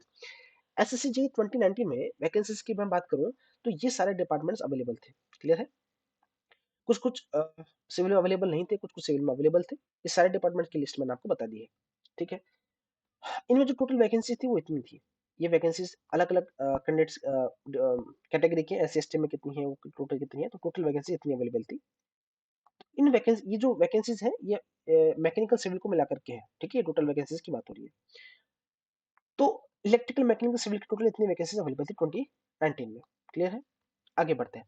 2020 में अगर आप टोटल की बात करें तो लगभग लगभग ये वैकेंसी अवेलेबल है। सिविल मैकेनिकल इलेक्ट्रिकल के लगभग लगभग 800 वैकेंसीज के आसपास अवेलेबल है। क्लियर है? तो ये वैकेंसीज आपके लिए अवेलेबल है यहाँ के लिए। अच्छा, ये जो मैंने वैकेंसी 2500 बताई है केवल केवल सिविल के लिए मैं बात कर रहा हूँ, ठीक है, बाकी ब्रांचेस के लिए बात नहीं कर रहा हूँ। सिविल में वैकेंसी इस बार इसके लिए मैं रिटर्न ऑफ कर रहा हूँ। आगे बढ़ते हैं। एसएसजी 2019 में प्री का कट ऑफ कितना रहा था, ठीक है। तो देखो एसएसजी 2019 में प्री का जो कट ऑफ रहा था वो आपको हर एक कैटेगरीज का और कैंडिडेट्स अवेलेबल कितने वो मैंने आपको बता दिया है। तो जनरल में 860 कैंडिडेट अवेलेबल थे, ओबीसी में सबसे ज्यादा हर बार रहे होते हैं तो कोई बड़ी बात नहीं है, 1719 के आसपास कैंडिडेट अवेलेबल थे। ईडब्ल्यूएस में 824, 843, 730 इस तरह से कैंडिडेट अवेलेबल थे। तो लगभग लगभग 123 के आसपास यूआर की कट ऑफ गई थी प्री की 2019 में। और 2020 में कितनी गई थी? 2020 में यहाँ पे मेंशन नहीं किया है, लेकिन लगभग लगभग ये 114 जो है वो हमारा ओबीसी का है, और जो जनरल का है यूआर का वो 120 के आसपास है। ये रहा, तो 120 के आसपास का कट ऑफ रहा था 2020 में। तो देखो आप देखो यहाँ पे 123 था 2019 में, और उससे कम कट ऑफ हो गया है यूआर का 120 के आसपास, ठीक है, 2019 में। अब मैं बात करूँ 2019 की वैकेंसी, तो 2019 में वैकेंसी ज्यादा थी और 2020 में वैकेंसीज कम थी, ठीक है। आप देखो समझो चीजों को, तो 2020 में वैकेंसीज भी कम थी, उसके बावजूद भी कट ऑफ कम गया है, और 2019 में वैकेंसी ज्यादा है उसके बाद भी कट ऑफ ज्यादा गया है। तो ये डिटरमाइन ये भी करता है कि पेपर आसान है कि कठिन है, कितने लोग उस पेपर को दे रहे हैं, कितने कैंडिडेट्स अवेलेबल हैं उस एग्जाम को देने के लिए। उन सारे फैक्टर पे चीजें डिफाइन करती हैं। एग्जैक्टली कह देना कि वैकेंसी ज्यादा है तो कट ऑफ बिल्कुल ही कम जाएगा, गारंटी, ऐसा कोई डायरेक्ट रूल नहीं है। इसलिए मैं इन सब चीजों को आपको दिखा रहा हूँ कि वेरिएशन फिर भी देखने को मिलता है। आगे चलते हैं। एसएससी की अगर मैं प्रीवियस ईयर की कट ऑफ के बारे में बात करूं ऑन एवरेज, तो ये कट ऑफ आप देख सकते हैं कि इनके कट ऑफ का वेरिएशन किस तरह से हो रहा होगा ऑन एवरेज। ठीक है, आगे बढ़ते हैं। एसएससी में 2019 में मिनिमम क्वालिफाइंग मार्क्स कितने थे? अब ये जो मार्क्स है ना, हम जो डिस्कशन करने वाले हैं, ये paper one plus paper two का मिला करके, यानी कि आउट ऑफ 500 हम इस चीजों को डिस्कशन करने वाले हैं कि ओवरऑल जो क्वालिफाइंग मार्क्स थे, क्वालिफाइंग मार्क्स किसके लिए? डीवी के लिए। देखो समझ रहे हैं इस चीजों को, मिनिमम क्वालिफाइंग मार्क्स डीवी के लिए है, और डीवी होने के बाद में फाइनल मेरिट लिस्ट फिर आती थी, और उसमें कुछ ना कुछ एक्स्ट्रा मार्क्स चाहिए रहे होते, तो दोनों चीजें अलग हैं, उन चीजों को डिक्टेट ऑफ मत करना। अब देख सकते हैं कि ऐसे ओबीसी का 265 के आसपास दिखाया हुआ है, तो जो फाइनल कट ऑफ जो कॉल था वो 300 के आसपास है, वो फाइनल कितना है वो मैं आपको दिखाऊंगा। ठीक है, किस तरह से रहा होता है। तो ये कैंडिडेट्स कितने कितने अवेलेबल थे ऑन एवरेज हर एक कैटेगरी के अंदर, आप देखेंगे कि मैक्सिमम ओबीसी के अंदर ही कैंडिडेट्स रहे होते हैं। एसटी के अंदर ऑन एवरेज 200 के आसपास मिनिमम रहे होते हैं, और बाकी हैंडीकैप्शन में लगभग 30 से 40 के आसपास रहे होते हैं, वो वेरिएशन भी देखने को मिल रहा होता है। तो ये ओवरऑल जो कैंडिडेट अवेलेबल है उनकी आपको लिस्ट देखने को मिली है, इतने लोग को डीवी के लिए बुलाया था, उसके बाद फिर एक मेरिट लिस्ट निकालते हैं, जिसके बाद उनको बाहर कर देते हैं। अच्छा, इसके अलावा एक और क्राइटेरिया है, वो क्या कहता है? The notice of examination at the paragraph 73, the minimum qualifying marks in the paper two has been fixed as follows.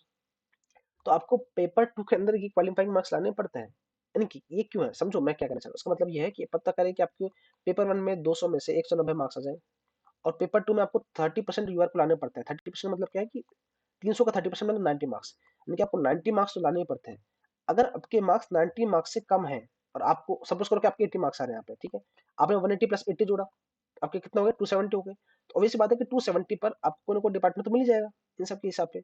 ठीक है, 270 पे आपको कोई ना कोई डिपार्टमेंट तो मिल ही जाएगा, लेकिन आप डिस्क्वालीफाई फिर भी हो जाएंगे। क्यों? क्योंकि आपके पेपर टू में मिनिमम ये क्वालिफाइंग मार्क्स से कम आपके मार्क्स आ रहे हैं। तो अगर आप ओबीसी से हैं तो 25% यानी कि 75 मार्क्स के आसपास आपको लाने पड़ेंगे। ठीक है, अगर आप यूआर के अंदर है तो आपको 90 मार्क्स आउट ऑफ 300 है, ये पेपर टू के मार्क्स है। तो अदर कैटेगरी से तो 20% मार्क्स, जैसे एस सी एस टी है या फिर ईडब्ल्यूएस उस तरह की कैटेगरी से, तो आप sorry S C S T है या फिर फिजिकली हैंडीकैप्ड कैटेगरी है, उस केस के अंदर आपको 25 मार्क्स 20% मार्क्स यानी कि 60 नंबर आपको लाने ही पड़ेंगे पेपर टू के अंदर। तो ऐसा नहीं कि पेपर वन में आप मैक्सिमम मार्क्स लिया है, 150 लिया है, 160 लिया है, सेकंड वाले पेपर में आपके सपोज करो मार्क्स 60 आ रहे हैं, अब आपके मार्क्स 230 तो हो रहे हैं, 220 तो हो रहे हैं, आपको बीआरओ मिल गया, तो भी आप डिस्क्वालीफाई हो जाएंगे, क्योंकि पेपर टू में आपके मिनिमम क्वालिफाई मार्क्स इतने होने ही चाहिए। ये उसका कहना है। हालांकि ऐसा कभी केस होता नहीं है, बहुत रेयर ऐसा कोई केस होता है कि पेपर वन में किसी के मार्क्स 150 हो, पेपर टू में वो 60 ही नंबर लाए, ऐसा कभी होता नहीं है, लेकिन फिर भी ये क्राइटेरियाज है, और आपको समझना होगा कि ये क्राइटेरियाज हो रहे होते हैं। ये इसलिए है ताकि आपकी अंडरस्टैंडिंग बहुत अच्छी हो सके। आप एग्जाम में कमीशन किस किस तरह से स्टूडेंट को सेट करता है, और किस किस तरह से हमको डिटेक्ट ऑफ करने रहे होते हैं, मैं सारी चीजों को आपको एक एक चीज को एक्सप्लेन करके देख रहा हूँ। आपको कहीं पर भी गारंटी देता हूँ कोई वीडियो ऐसा नहीं मिलेगा जिसमें इन सब चीजों को इतना डिटेल में एक्सप्लेन किया गया हो, एक एक नॉर्म्स को बताया गया हो। I am damn sure. तो मेरी आपसे रिक्वेस्ट है, जो भी लोग नए हैं इसको सुन रहे हैं, प्लीज चैनल को सब्सक्राइब कर ले, और इस वीडियो को लाइक और शेयर कर दें। आगे बढ़ते हैं। ये 2020 के क्राइटेरिया है मिनिमम क्वालिफाइंग मार्क्स के, जो आप देख सकते हैं कि जितने कैंडिडेट अवेलेबल थे उनके जो कट ऑफ्स है वो किस तरह से वेरिएशन में आए थे। अब मैं चलता हूँ कि एस्पिरेंट का डेटा क्या रहा है 2018, 19, 20 में, क्योंकि लास्ट के 3 साल का ही हमें बेसिक चाहिए रहा होता है। तो आप देखेंगे 2018 में लगभग लगभग सिविल में 1,56,000 के आसपास कैंडिडेट थे। 2019 में 3,21,000 के आसपास थे जो कैंडिडेट थे। 2020 का डेटा भी अवेलेबल नहीं था, तो उसका हमने मिस कर दिया है। तो आप देखेंगे कि कैंडिडेट्स का जो अवेलेबेशन है वो बढ़ रहा है लगातार। ठीक है, तो कैंडिडेट का डेटा आप ये भी देख सकते हैं कि जो लोग क्वालिफाई कर रहे हैं, तो टोटल जैसे कि आप सिविल के बारे में मेरा फोकस मैन रहेगा, तो 1,56,000 लोग थे, उनमें से जो क्वालिफाइंग कर रहे हैं वो 8,661 के आसपास लोग कर रहे हैं।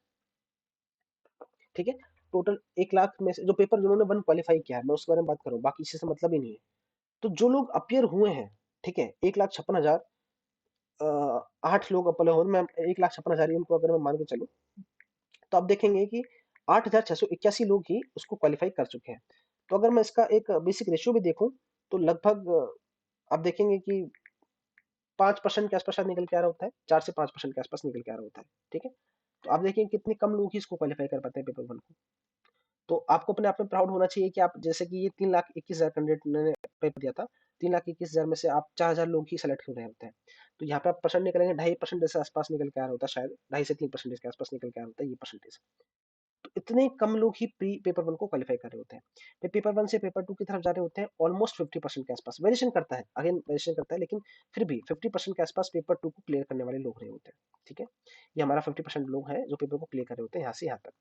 पहले केस में कितना होता था, ये वाला केस लगभग लगभग 3% से लेकर 5% तक होता है। डिपेंड करता है कि वैकेंसीज कितनी है, उसके बिहाफ पर ये चीजें वेरिएशन कर रहा होता है। तो 3 से 5% ये रहा होता है, बहुत ही कम रेशियो है अगर आप देखेंगे तो। 10% भी नहीं है, उससे भी कम है, उसका भी हाफ है। और फाइनली जो हमारे पेपर टू को क्वालिफाई करते हैं उसका भी फिर 50% ऑलमोस्ट आप कर दो।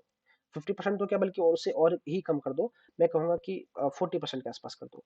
तो 40% के आसपास के लोग ही फाइनली फिर सेलेक्ट होने के लिए क्राइटेरिया में जा रहे होते हैं। तो आप देखो कि सिलेक्शन का क्राइटेरिया जो किस तरह से है।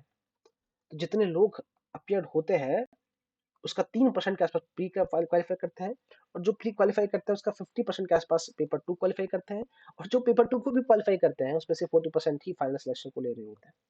तो इतना ज्यादा हमारा कंपटीशन रहा होता है। ये एक ट्रेंड है हर साल का, इस तरह से हमारा ट्रेंड रहा होता है। बाकी ब्रांचेस के भी यहाँ पे आप देखेंगे तो ट्रेंड इस तरह से वेरिएशन कर सकता है, लेकिन मैंने आपको जो ट्रेंड बताया वो सिविल का है, क्योंकि सिविल में ज्यादा वैकेंसीज है, ज्यादा लोग रहे होते हैं। क्लियर है। अब देखो सीपीडब्ल्यू डिपार्टमेंट की फाइनल कट ऑफ, ये कट ऑफ फाइनल है, यानी कि ये मिनिमम क्वालिफाइंग मार्क्स नहीं है, ये फाइनल कट ऑफ है। तो किस तरह से वेरिएशन करी थी, मैं आपको एक एक चीज को समझाने की कोशिश करूंगा हर एक बिहाफ पर।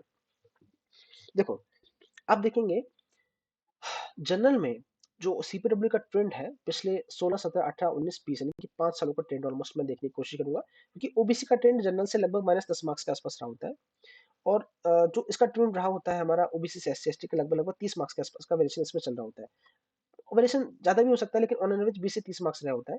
तो मैं 30 मार्क्स ले लेता हूँ, क्योंकि इतना ही वेरिएशन इस बीच में रहा होता है। ठीक है, ये 10 से 15 भी, कभी 15 भी चल जाता है, 10 से 15 इतना वेरिएशन इसके बीच में रहता है। ठीक है, 10 से 15 के बीच में रहता है। तो मैं सारे, मेरा डिस्कशन होगा जनरल कैटेगरी के ऊपर की। तो आप देखो पहले तो 264 के आसपास आपको सीपीडब्ल्यू डिपार्टमेंट, ये मिनिमम मार्क्स है। ठीक है, यानी कि ये मार्क्स है, इससे ज्यादा आपके अगर मार्क्स है आपको सीपीडब्ल्यू डिपार्टमेंट मिल जाएगा। उसके बाद 2017 में 301 के आसपास, फिर 304, फिर 362। 2019 में आप देखोगे कि 362 ये सब अब तक का हाईएस्ट रहा था कट ऑफ। उसके बाद 2020 में आप देखोगे तो 306 आपका कट ऑफ गया था यूआर का। ओबीसी का डेटा मिला नहीं है, लेकिन मैंने एक दो लोगों से पूछा था तो 298 पर भी उनको मिल गया था ये वाला डिपार्टमेंट। तो मैं मानता हूँ कि 295 के आसपास मान के चलो कि इसका कट ऑफ रहा होगा, एक्सपेक्टेड है, क्लियर विजिबल नहीं है। और आप देखेंगे कि जो टीम एमसीक्यू का प्रोडिक्शन है वो एक्जैक्टली सेम रहा था। टीम एमसीक्यू ने यहाँ पे 360 का प्रोडिक्शन दिया था कट ऑफ का, और ये 362 गया था, जो कि ऑलमोस्ट एक्यूरेट है। 98% 99% एक्यूरेट आपको टीम एमसीक्यू ने प्रोडिक्ट करके दिया था आपका सीपीडब्ल्यू का कट ऑफ। बाकी डिपार्टमेंट में वेरिएशन आ सकता है, क्योंकि लोग प्रेफरेंस जो सेट कर रहे होते हैं, कोई 2 एमईएस भरता है, कोई 2 पे शेड्यूल से भरता है, कोई 2 पे एनटीआरओ भरता है, तो उस हिसाब पे फिर वेरिएशन आ सकते हैं बाकी कट ऑफ में। लेकिन फिर भी इतना एक्यूरेट कट ऑफ दे पाना भी अपने आप में एक बड़ी बात होती है।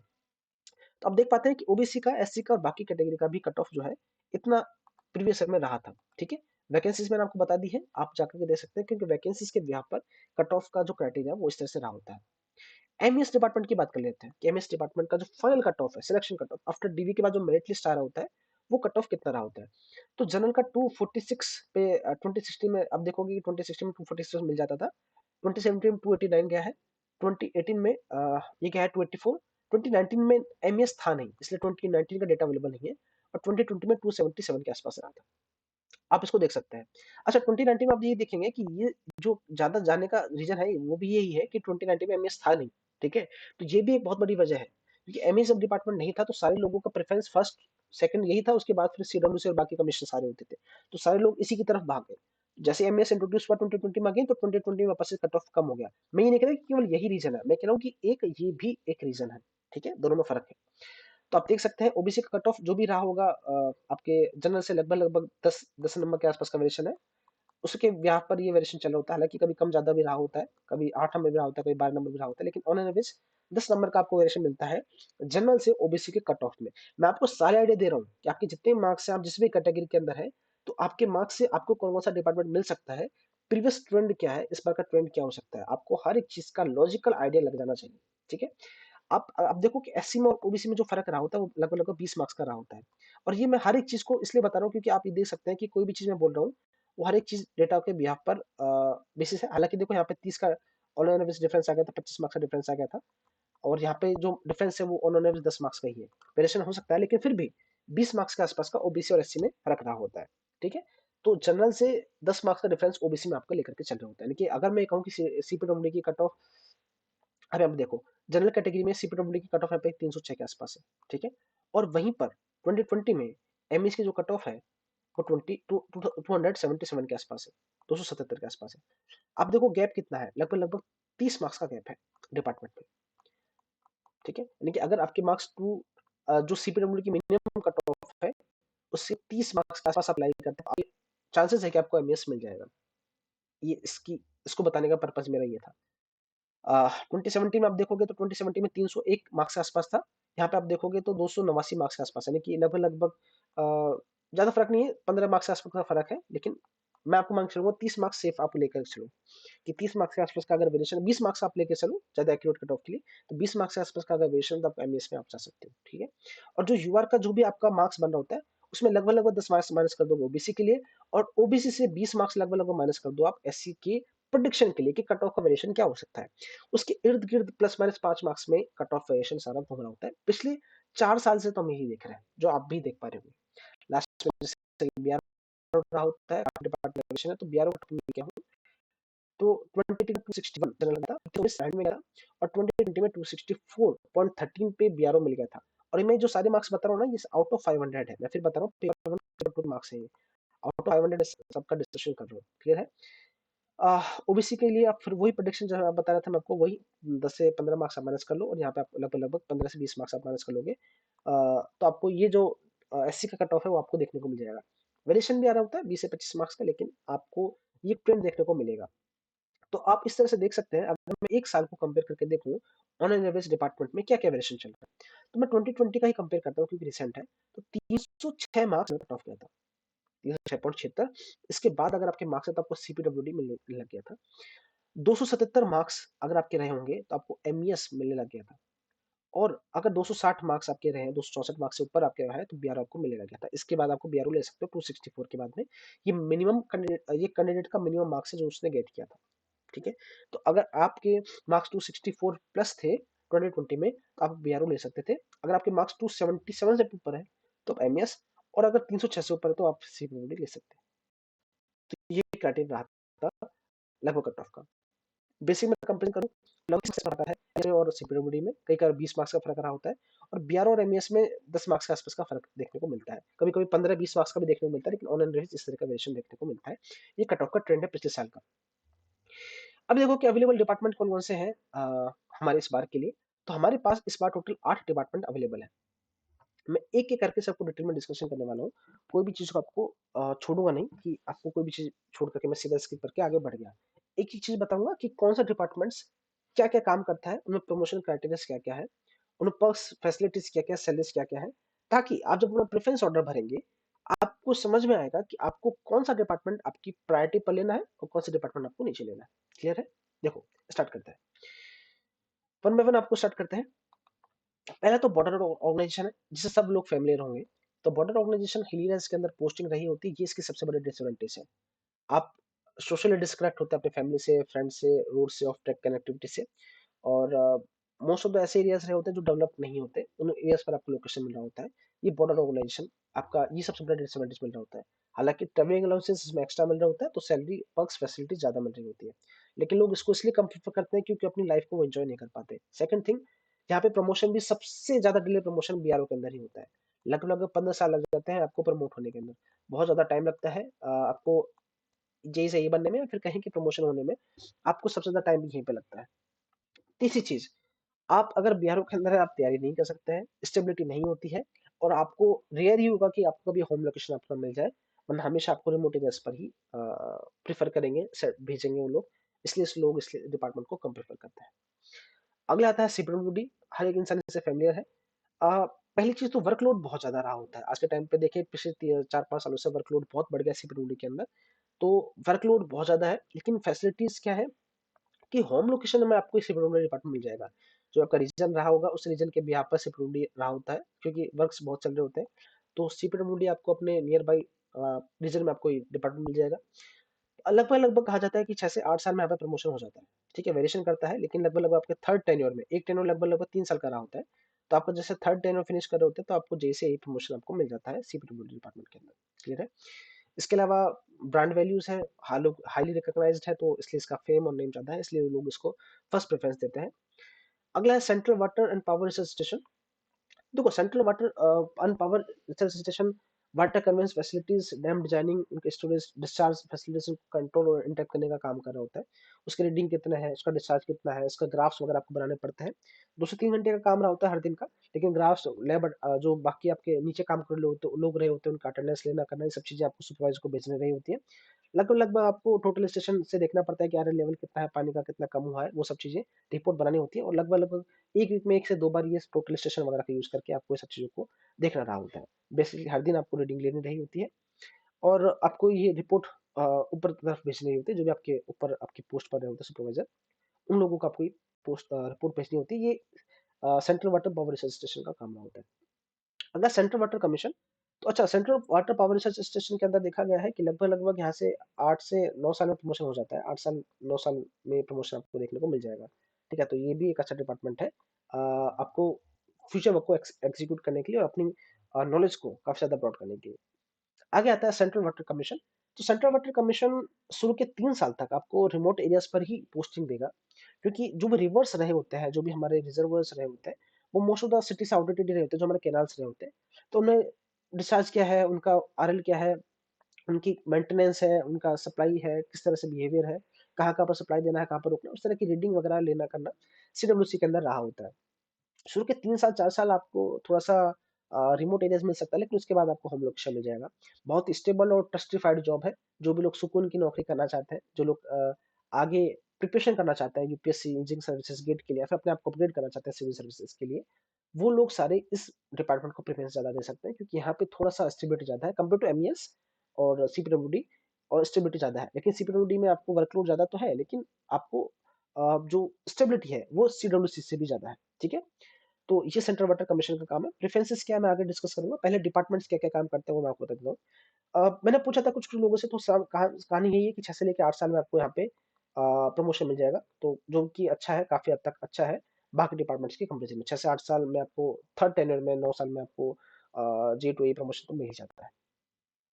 अगर फरक्का बैराज प्रोजेक्ट, तो ऑब्वियस सी बात है, फरक्का बैराज प्रोजेक्ट है तो उसी बैराज का प्रोजेक्ट पर जो डेवलपमेंट है, रिस्ट्रिक्शन है, जो उसकी मेंटेनेंस है, उन सब चीजों पर उसी के लिए बैराज पर काम रहा होता है। तो ये उसी प्रोजेक्ट को लेकर के एक प्रोजेक्ट बनाया गया था, क्योंकि काफी बड़ा प्रोजेक्ट है, तो उसी पर आपको काम करना रहा होता है। उसका मेंटेनेंस, सप्लाई, सुपरवेंस, सर्विलियंस वगैरह देखनी रही होती है।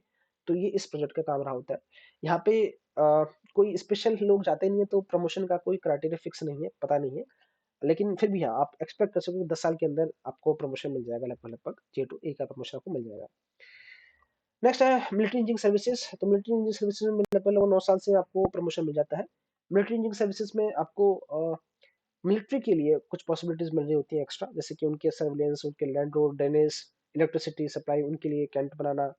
तो उन सबको कंस्ट्रक्शन, उनका सर्विलेंस, उनका मेंटेनेंस आपके अंडर आ रहा होता है। मिलिट्री इंजीनियरिंग सर्विसेज में कुछ एक्स्ट्रा फैसिलिटीज ये हैं कि आपको कैंटीन कार्ड मिलता है, बेसिक आपको मेडिकल फैसिलिटीज भी मिलिट्री की मिल रही होती है आपको, आपके बच्चों को स्कूलिंग वगैरह सब कुछ आपको फैसिलिटीज एमईएस के लिए आप दे सकते हो। तो वो एक बहुत बड़ा इंपैक्ट होता है एमईएस का, तो जो इसको ज्यादा अच्छा बना रहा होता है। इसके अलावा यहाँ पे अगर आप देखो स्टेबिलिटी के टाइम में, आप वर्क लोड के टाइम में आप बात करोगे, तो सीडब्ल्यूसी में वर्कलोड कम है, एमईएस में वर्कलोड थोड़ा ज्यादा है। ठीक है, इसके अलावा आप देखोगे सीडब्ल्यूसी में प्रमोशन थोड़ा जल्दी होता है, एमईएस में थोड़ा लेट रहा होता है। इसके अलावा थोड़ा आप देखोगे, अगर आपको स्टेबल होना है, सेट होना है, आपको यहाँ पे जो लोकेशन है कैंट एरियाज में मिल रही होती है, जो मिलिट्री सर्विसेज है, जो भी कैंट है हमारे लोकेशन है, आपको वहाँ पर आपको पोस्टिंग मिल रही होती है। तो वहाँ पे ऑब्वियस बात, अच्छी लोकेशन मिल रही होती है, तो आपको लोकेशन ठीक मिल जाती है एमएस की लोकेशन के लिए। तो इसके अलावा जैसे कि आपको लॉन्ग टर्म में देखना है कि मेरे को सिलेक्शन लेना है, उसके बाद मेरे को कुछ तैयारी नहीं करनी, बस मेरे को यही सेटल होना है, पैसा कमाना है, आगे बढ़ना है। कुछ चैलेंजेस नए नए कंस्ट्रक्शन डिपार्टमेंट बहुत चीजें सीखने को मेरे को मिल रही है, चैलेंजेस अच्छे लगते हैं, आप एमएस में जा सकते हैं। आपको लगता है कि मैं इससे खुश नहीं हूँ, मुझे अपने आप को अपग्रेड करना है, मुझे और ऊपर जाना है, तैयारी करनी है, या फिर कुछ और भी काम करना है, मुझे वर्कलोड कम चाहिए, होम लोकेशन में पोस्टिंग की, तो आप सीडब्ल्यूसी को प्रेफर कर सकते हैं। ऑन एवरेज प्रमोशन सेम ही है, लेकिन फिर भी मैं अगर कंपेयर करूँ तो सीडब्ल्यूसी में प्रमोशन थोड़े जल्दी होते हैं as compare to MES. Clear है? आगे देखो, NTRO national technical research organisation क्या करता है ये, जो भी हमारे बहुत हाईटेक जो प्रोफाइल केसेस हैं, जैसे कि सर्विलेंस के केस हैं हमारे, जो सिक्योरिटी को लेकर केस है, जो भी कुछ सिक्योर डिपार्टमेंट्स है, सिक्योरिटी को लेकर हमारे कुछ इश्यूज हैं, उनके लिए कंस्ट्रक्शन और उनके लिए डिजाइनिंग का काम करता है। जैसे एग्जांपल मैं आपको दूं कि कुछ स्पेशली टेररिज्म के लिए हमें कुछ प्लांट बनाना है, या फिर कुछ हमें एक सुपर स्ट्रक्चर सब स्ट्रक्चर बनाना है, टनलिंग करनी है, या फिर कुछ और भी हमें उसके लिए काम करना है, ये खुफिया मिशन जो एजेंसी रही होती है उनके लिए कुछ स्ट्रक्चर बनाना है, उसके लिए आपको एनटीआरओ में जाना रहा होता है, उसके लिए आप वो एनटीआरओ उसके लिए काम करके देना होता है। एनटीआरओ कहाँ काम करता है, लोकेशन कहाँ होगी, क्या चलता है, ज़्यादा कुछ इसके बारे में अवेलेबल नहीं रहा होता है, क्योंकि बहुत ही सिक्योर सर्विसेज के लिए रहा होता है। जो हमारा एक अटैक हुआ था, मुझे एग्जैक्टली याद नहीं है उस सन के अंदर, तो उसके बाद, उस अटैक के बाद, सॉरी, कारगिल वार के बाद में ये एजेंसी ज़्यादा एक्टिव रही हुई थी।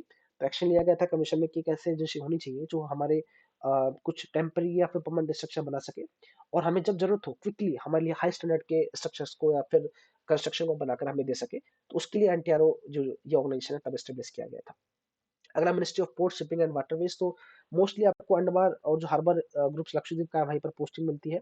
मोस्टली वर्क्स क्या है कि आपको शिपिंग पर उसके जो हार्बर एरियाज है वहीं पर आपको रहना रहा होता है, उसमें वाटरवेज में रहा होता है, और उन्हीं के रिगार्डिंग आपको काम करना होता है।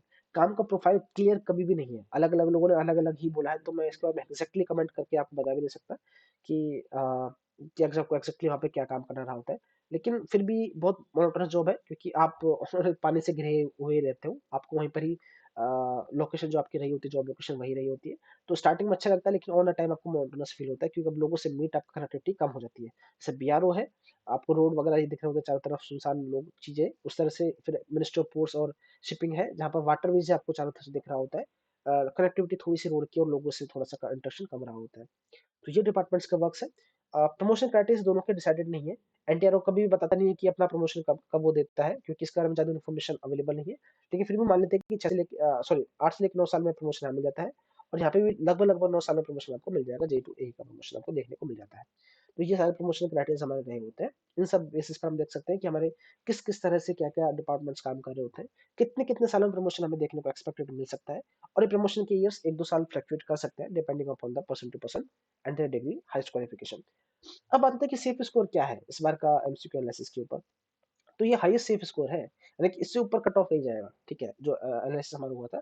तो अगर आपका मार्क्स 320 और 310 और 290 प्लस है, तो आपको ये डिपार्टमेंट्स आपको देखने को मिल सकते हैं। आप देख सकते हैं कि ये कट ऑफ से कम ही आपका कट ऑफ जाने वाला है, ये आपका मोस्ट सेफ स्कोर है। सेफ नहीं बल्कि मोस्ट सेफ स्कोर है। अगर आपके मार्क्स इतने आते हैं, तब आप इन सब डिपार्टमेंट्स के लिए एलिजिबल है। जैसे 320 से आपके मार्क्स ऊपर है, तो आप सीपीडब्ल्यूडी के लिए एलिजिबल है। 310 मार्क्स से ऊपर है, जैसे मैंने आपको बताया था, सीपीडब्ल्यूडी में इसमें लगभग लगभग 20 मार्क्स का डिफरेंस रहा होता है, ठीक है, और सीपीडब्ल्यूडी से लगभग लगभग 10 मार्क्स का डिफरेंस रहा होता है। तो मैंने उन सब चीजों को कॉपरेट करके ही बताया, मैंने 10 मार्क्स से लेकर ही चला है। तो 310 मार्क्स से ऊपर अगर आपके हैं, तो आपको एडमिशन के लिए सिक्योर है।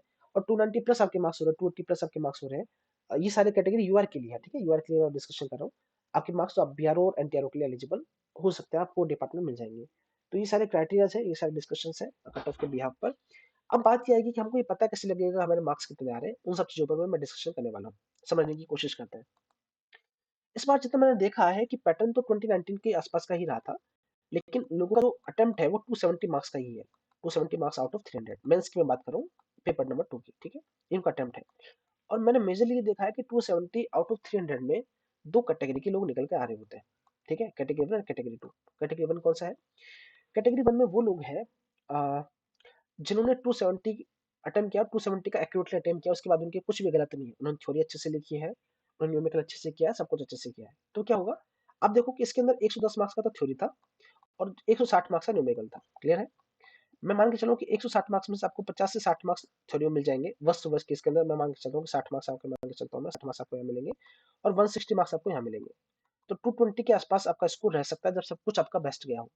लेकिन अगर आपने एक दो गलती यहाँ पे कर दी हो, थ्योरी में कुछ ज्यादा अच्छे से नहीं एक्सप्लेन किया हो, पॉइंट्स फिगर्स अटैच नहीं किए हो, या फिर न्यूमेरिकल में भी एक न्यूमेरिकल में आप स्लाइट मिस्टेक कर, जैसे कि एक क्वेश्चन था पैसिव प्रेशर निकाल के आया उसमें, जिसमें एक्टिव निकाला था, मेथड ऑफ डिक्लेरेशन क्लियर नहीं था, ओएसटी में एसोसिएशन गलत अज्यूम कर लिया, एसएफडीबीएमडी में कुछ पार्शियली गलती है, मोमेंट ऑफ रेजिस्टेंस आप टेंशन से निकाला था, आप कंप्रेसर साइड से निकल के आगे। तो इस तरह की अगर आपकी कुछ गलती है पार्शियली, तो मैं मान सकता हूँ कि -10 -20 मार्क्स आपके और यहाँ पे डिडक्ट हो सकते हैं। तो अगेन वही है कि 110 का थ्योरी थ्योरी तो आपने करेक्ट ही लिखा है, और जो आपके 160 मार्क्स का न्यूमेरिकल था, अभी आपको 140 के आसपास मिलने वाले हैं, लगभग लगभग। तो अब मैं मान के चलूं कि आपके जो मार्क्स रहेंगे, वन वन 10 में 60 और 140, तो लगभग लगभग आपके मार्क्स 200 के आसपास रह सकते हैं। तो अगर मैं प्लस माइनस 10 मार्क्स का क्राइटेरिया ले लूं, तो यहाँ पे क्या मैं कहना चाह रहा हूँ, मैं ये कहना चाह रहा हूँ कि यहाँ पे जो रेंज है लोगों की, वो 180 से लेकर के और 220 के बीच की निकलने वाली है। ये रेंज लोगों की रहेगी मेंस के मार्क्स में। ये तो कहानी है। अगर सब कुछ सही है तो इतना जा सकते हैं वो लोग, और अगर सब कुछ गलती है तो वो लोग यहाँ पर भी रुक सकते हैं। लेकिन ऑन एन एवरेज यही रेंज रहेगी, जो लोग अच्छे हैं, पढ़ने वाले हैं। बाकी इससे नीचे भी जा सकती है, सब कुछ गलत करके आए, ब्लंडर करके आए, तो फिर वो कुछ नहीं कर सकते, फिर वो सिलेक्शन से तो डिपार्टमेंट के लिए बाहर है, उनका डिस्कशन मेरे लिए नहीं है। अब देखो क्या होता है, अब इन कैटेगरी के अंदर भी दो लोग आएंगे प्रीलिम्स में जिनके मार्क्स 130 प्लस है, एक कैटेगरी वो है। एक कैटेगरी वो है जिनके मार्क्स 120 से 130 के बीच में है, और एक कैटेगरी वो है जिनके मार्क्स 120 से कम है। ठीक है, देखो अब क्या करना है, अगर जो आपके मार्क्स यहाँ पर इसके बीच में है 120 से 280, आपको लग रहा है कि 200 के आसपास आपके मार्क्स है, और प्रीलिम्स में आपके मार्क्स 130 प्लस है, अगर आपकी दोनों कैटेगरी मिल करती है, तो मैं आपको गारंटी देता हूँ कि आपको सीबीडब्ल्यूडी आराम से मिल जाएगा, फिर आपको कोई दिक्कत वाली बात नहीं है। अगर आपके मार्क्स 130 प्लस है, आपने एक्यूरेटली 270 का अटेम्प्ट किया है मेंस के पेपर के अंदर, तो आपको सीबीडब्ल्यूडी आराम से मिल जाएगा। क्लियर है? अगर जो इस रेंज के अंदर है 120 से 130, और उनके मार्क्स भी 210 220 के आसपास लाई कर रहे हैं, ठीक है, मैंने जो बताया था उस हिसाब से 210 200 220 लाई कर रहे हैं, इस केस के अंदर भी आपको सीपीडब्ल्यूडी मिलने के चांसेस ज्यादा है, गारंटी नहीं है लेकिन चांसेस बहुत ज्यादा है। यहाँ पे तो पक्का मिलेगा 100%, और यहाँ पे चांसेस ज्यादा है। और जिन लोगों के 120 से कम मार्क्स है और उनके मार्क्स इस रेंज में 180 190 के आसपास रहते हैं मेंस में, तो 180 के आसपास सपोज उनका पेपर थोड़ा बिगड़ गया, एक दो क्वेश्चन गलत हो गए, उसके बाद 180 के आसपास मार्क्स है, तो ऑलवेज को 300 के आसपास बनता है। ठीक है, तो उनके चांसेस थोड़े कम है, एमएस और मैक्सिमम है, क्योंकि एमईएस तो पक्का मिल ही जाएगा, या सेंट्रल वाटर कमीशन को पक्का मिल ही जाएगा इस वाले स्कोर पर। तो कहने मतलब ये है कि किस किस तरह का डिपार्टमेंट आपको मिल सकता है वो आपको रफ रफ आइडिया लग जाएगा। हालांकि कट ऑफ सेंसलेशन डेटा ये हमारे 1000 हमने जो रेस्पॉन्स लिए थे उसके बिहाफ पर है, जो कि रेस्पॉन्स ऑब्वियसली कम है, कम और भी होना चाहिए डेटा, लेकिन उसके बिहाफ पर भी फिर भी एक्यूरेटली हम प्रेडिक्ट करें कि इस तरह से आपका रेंज रह सकता है, रह सकता है। अगेन 120 मार्क्स जब बताऊं कि 230 भी हो सकता है कि अगर मैं 230 दे, हो सकता है 20 मार्क्स दे सके, आप समझ रहे हो, कुछ हाथों किसी का फैक्टर पर डिपेंड करता है, लेकिन फिर भी एक रफ रफ आइडिया अगर मैं लगाना चाहूँ तो आपको पक्का मिलेगा, या फिर आपको हाईएस्ट पॉसिबिलिटी, या फिर आपको बिल्कुल पॉसिबिलिटी नहीं है डिपार्टमेंट को मिलने की, तो वो इस तरह से आप क्राइटेरिया से डिसाइड कर सकते हैं। लेकिन फिर भी मैं ये कहूंगा कि अगर आपके पास 320 प्लस है, देखिए 320 प्लस यूआर में अगर मार्क्स है, तो पक्का आपको सी प्रोडी मिलेगा ही मिलेगा, यानी कि आपके मार्क्स अगर यहाँ पे 220 के आसपास आ रहे हैं, और यहाँ पे आपके कट ऑफ में 120 के आसपास मार्क्स आ रहे हैं, 340 के आसपास मार्क्स आ रहे हैं, 330 के आसपास मार्क्स हो रहे हैं, तो आप यूआर कैटेगरी से भी सिप के लिए हाईएस्टली एलिजिबल होंगे। बाकी डिपार्टमेंट्स के लिए आप 10 10 20 मार्क्स कम देखें तो आपको ये डिपार्टमेंट तो मिल ही जाएंगे। तो ये सारी कहानी है। अगर 290 प्लस ऐसा होता है तो आपको कोई ना डिपार्टमेंट तो मिल ही जाएगा यूआर कैटेगरी से अगर आप है तो। ये हमारी सारी डिस्कशन रहा होता था कट ऑफ के बिहाफ पे, लेकिन फिर भी प्लस माइनस 5 मार्क्स का वेरिएशन इसमें फिर भी आ सकता है चीजों के साथ में। जो कट ऑफ है इन सब में हो सकता है कि 290 295 चला जाए, ठीक है, जो 320 या 315 हो जाए, तो ये सब वेरिएशन प्लस माइनस 5 लेके प्लस माइनस 10 मार्क्स के बीच में आपका वेरिएशन देखने को मिल सकता है, लेकिन फिर भी इसी के आसपास ही जो कट ऑफ है वो जाने वाली है। सेफ स्कोर ये हमारा है, कट ऑफ हमको नहीं पता, लेकिन अगर आपका सेफ स्कोर है तो इसके बिहाफ पर आप इन डिपार्टमेंट को ऑप्ट कर पाएंगे। क्लियर है? अब देखो डिपार्टमेंट की प्रेफरेंस लिस्ट किस तरह से आपको भरनी चाहिए और रही होती है, वो आपको थोड़ा सा बता देता हूँ। अ, पहले नंबर पर सीपीडब्ल्यूडी है, इसमें नो डाउट नहीं है। दूसरे पे एमएस और सीडब्ल्यूसी में अगर आपको लगता है कि आपको स्टेबिलिटी ही चाहिए, आपको वर्कलोड कम चाहिए, आपको होम लोकेशन में आपको पोस्टिंग चाहिए होती है, आप सीडब्ल्यूसी को ऑप्ट करेंगे। आपको लग रहा होता है कि आपको थोड़ा मिलिट्री से थोड़ा सा प्यार है, आपकी फैमिली में कोई वहाँ पे इंसान है, आपको एक्स्ट्रा पर्ज फैसिलिटी चाहिए, थोड़ा पैसा आपको ज़्यादा चाहिए रहा होता है, फैसिलिटी थोड़ी पर्क्स हाई स्टैंडर्ड की चाहिए रही होती है, तो आप फिर एमईएस को ज्वाइन कर सकते हैं। लेकिन यहाँ पे फिर आपको प्रिपरेशन के लिए, फिर अपग्रेडेशन के लिए टाइम नहीं मिलता है, एमईएस में थोड़ा कम टाइम मिलता है, इवन तो थोड़ा प्रमोशन भी लेट हो रहा होता है। तो आप इसके अकॉर्डिंग चूज कर सकते हैं सीडब्ल्यूसी और एमएस को, ये आपकी चॉइसेस है। लोग कुछ एमएस को सेकंड चूज करते हैं, थर्ड पे सीडब्ल्यूसी को चूज करते हैं, कुछ लोग सीडब्ल्यूसी को सेकंड और थर्ड पे एमएस को चूज कर रहे होते हैं।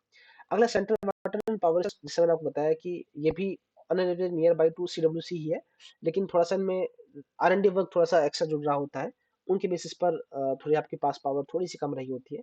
और यहाँ पे प्रमोशन क्राइटेरिया भी सीडब्ल्यूसी से थोड़ा सा 1 साल के आसपास के ऊपर रहा होता है, तो प्रमोशन भी थोड़ा सा एक इशू रहा होता है, लेकिन फिर भी ये भी एक अच्छा प्रोजेक्ट है जो आप चूज कर सकते हैं।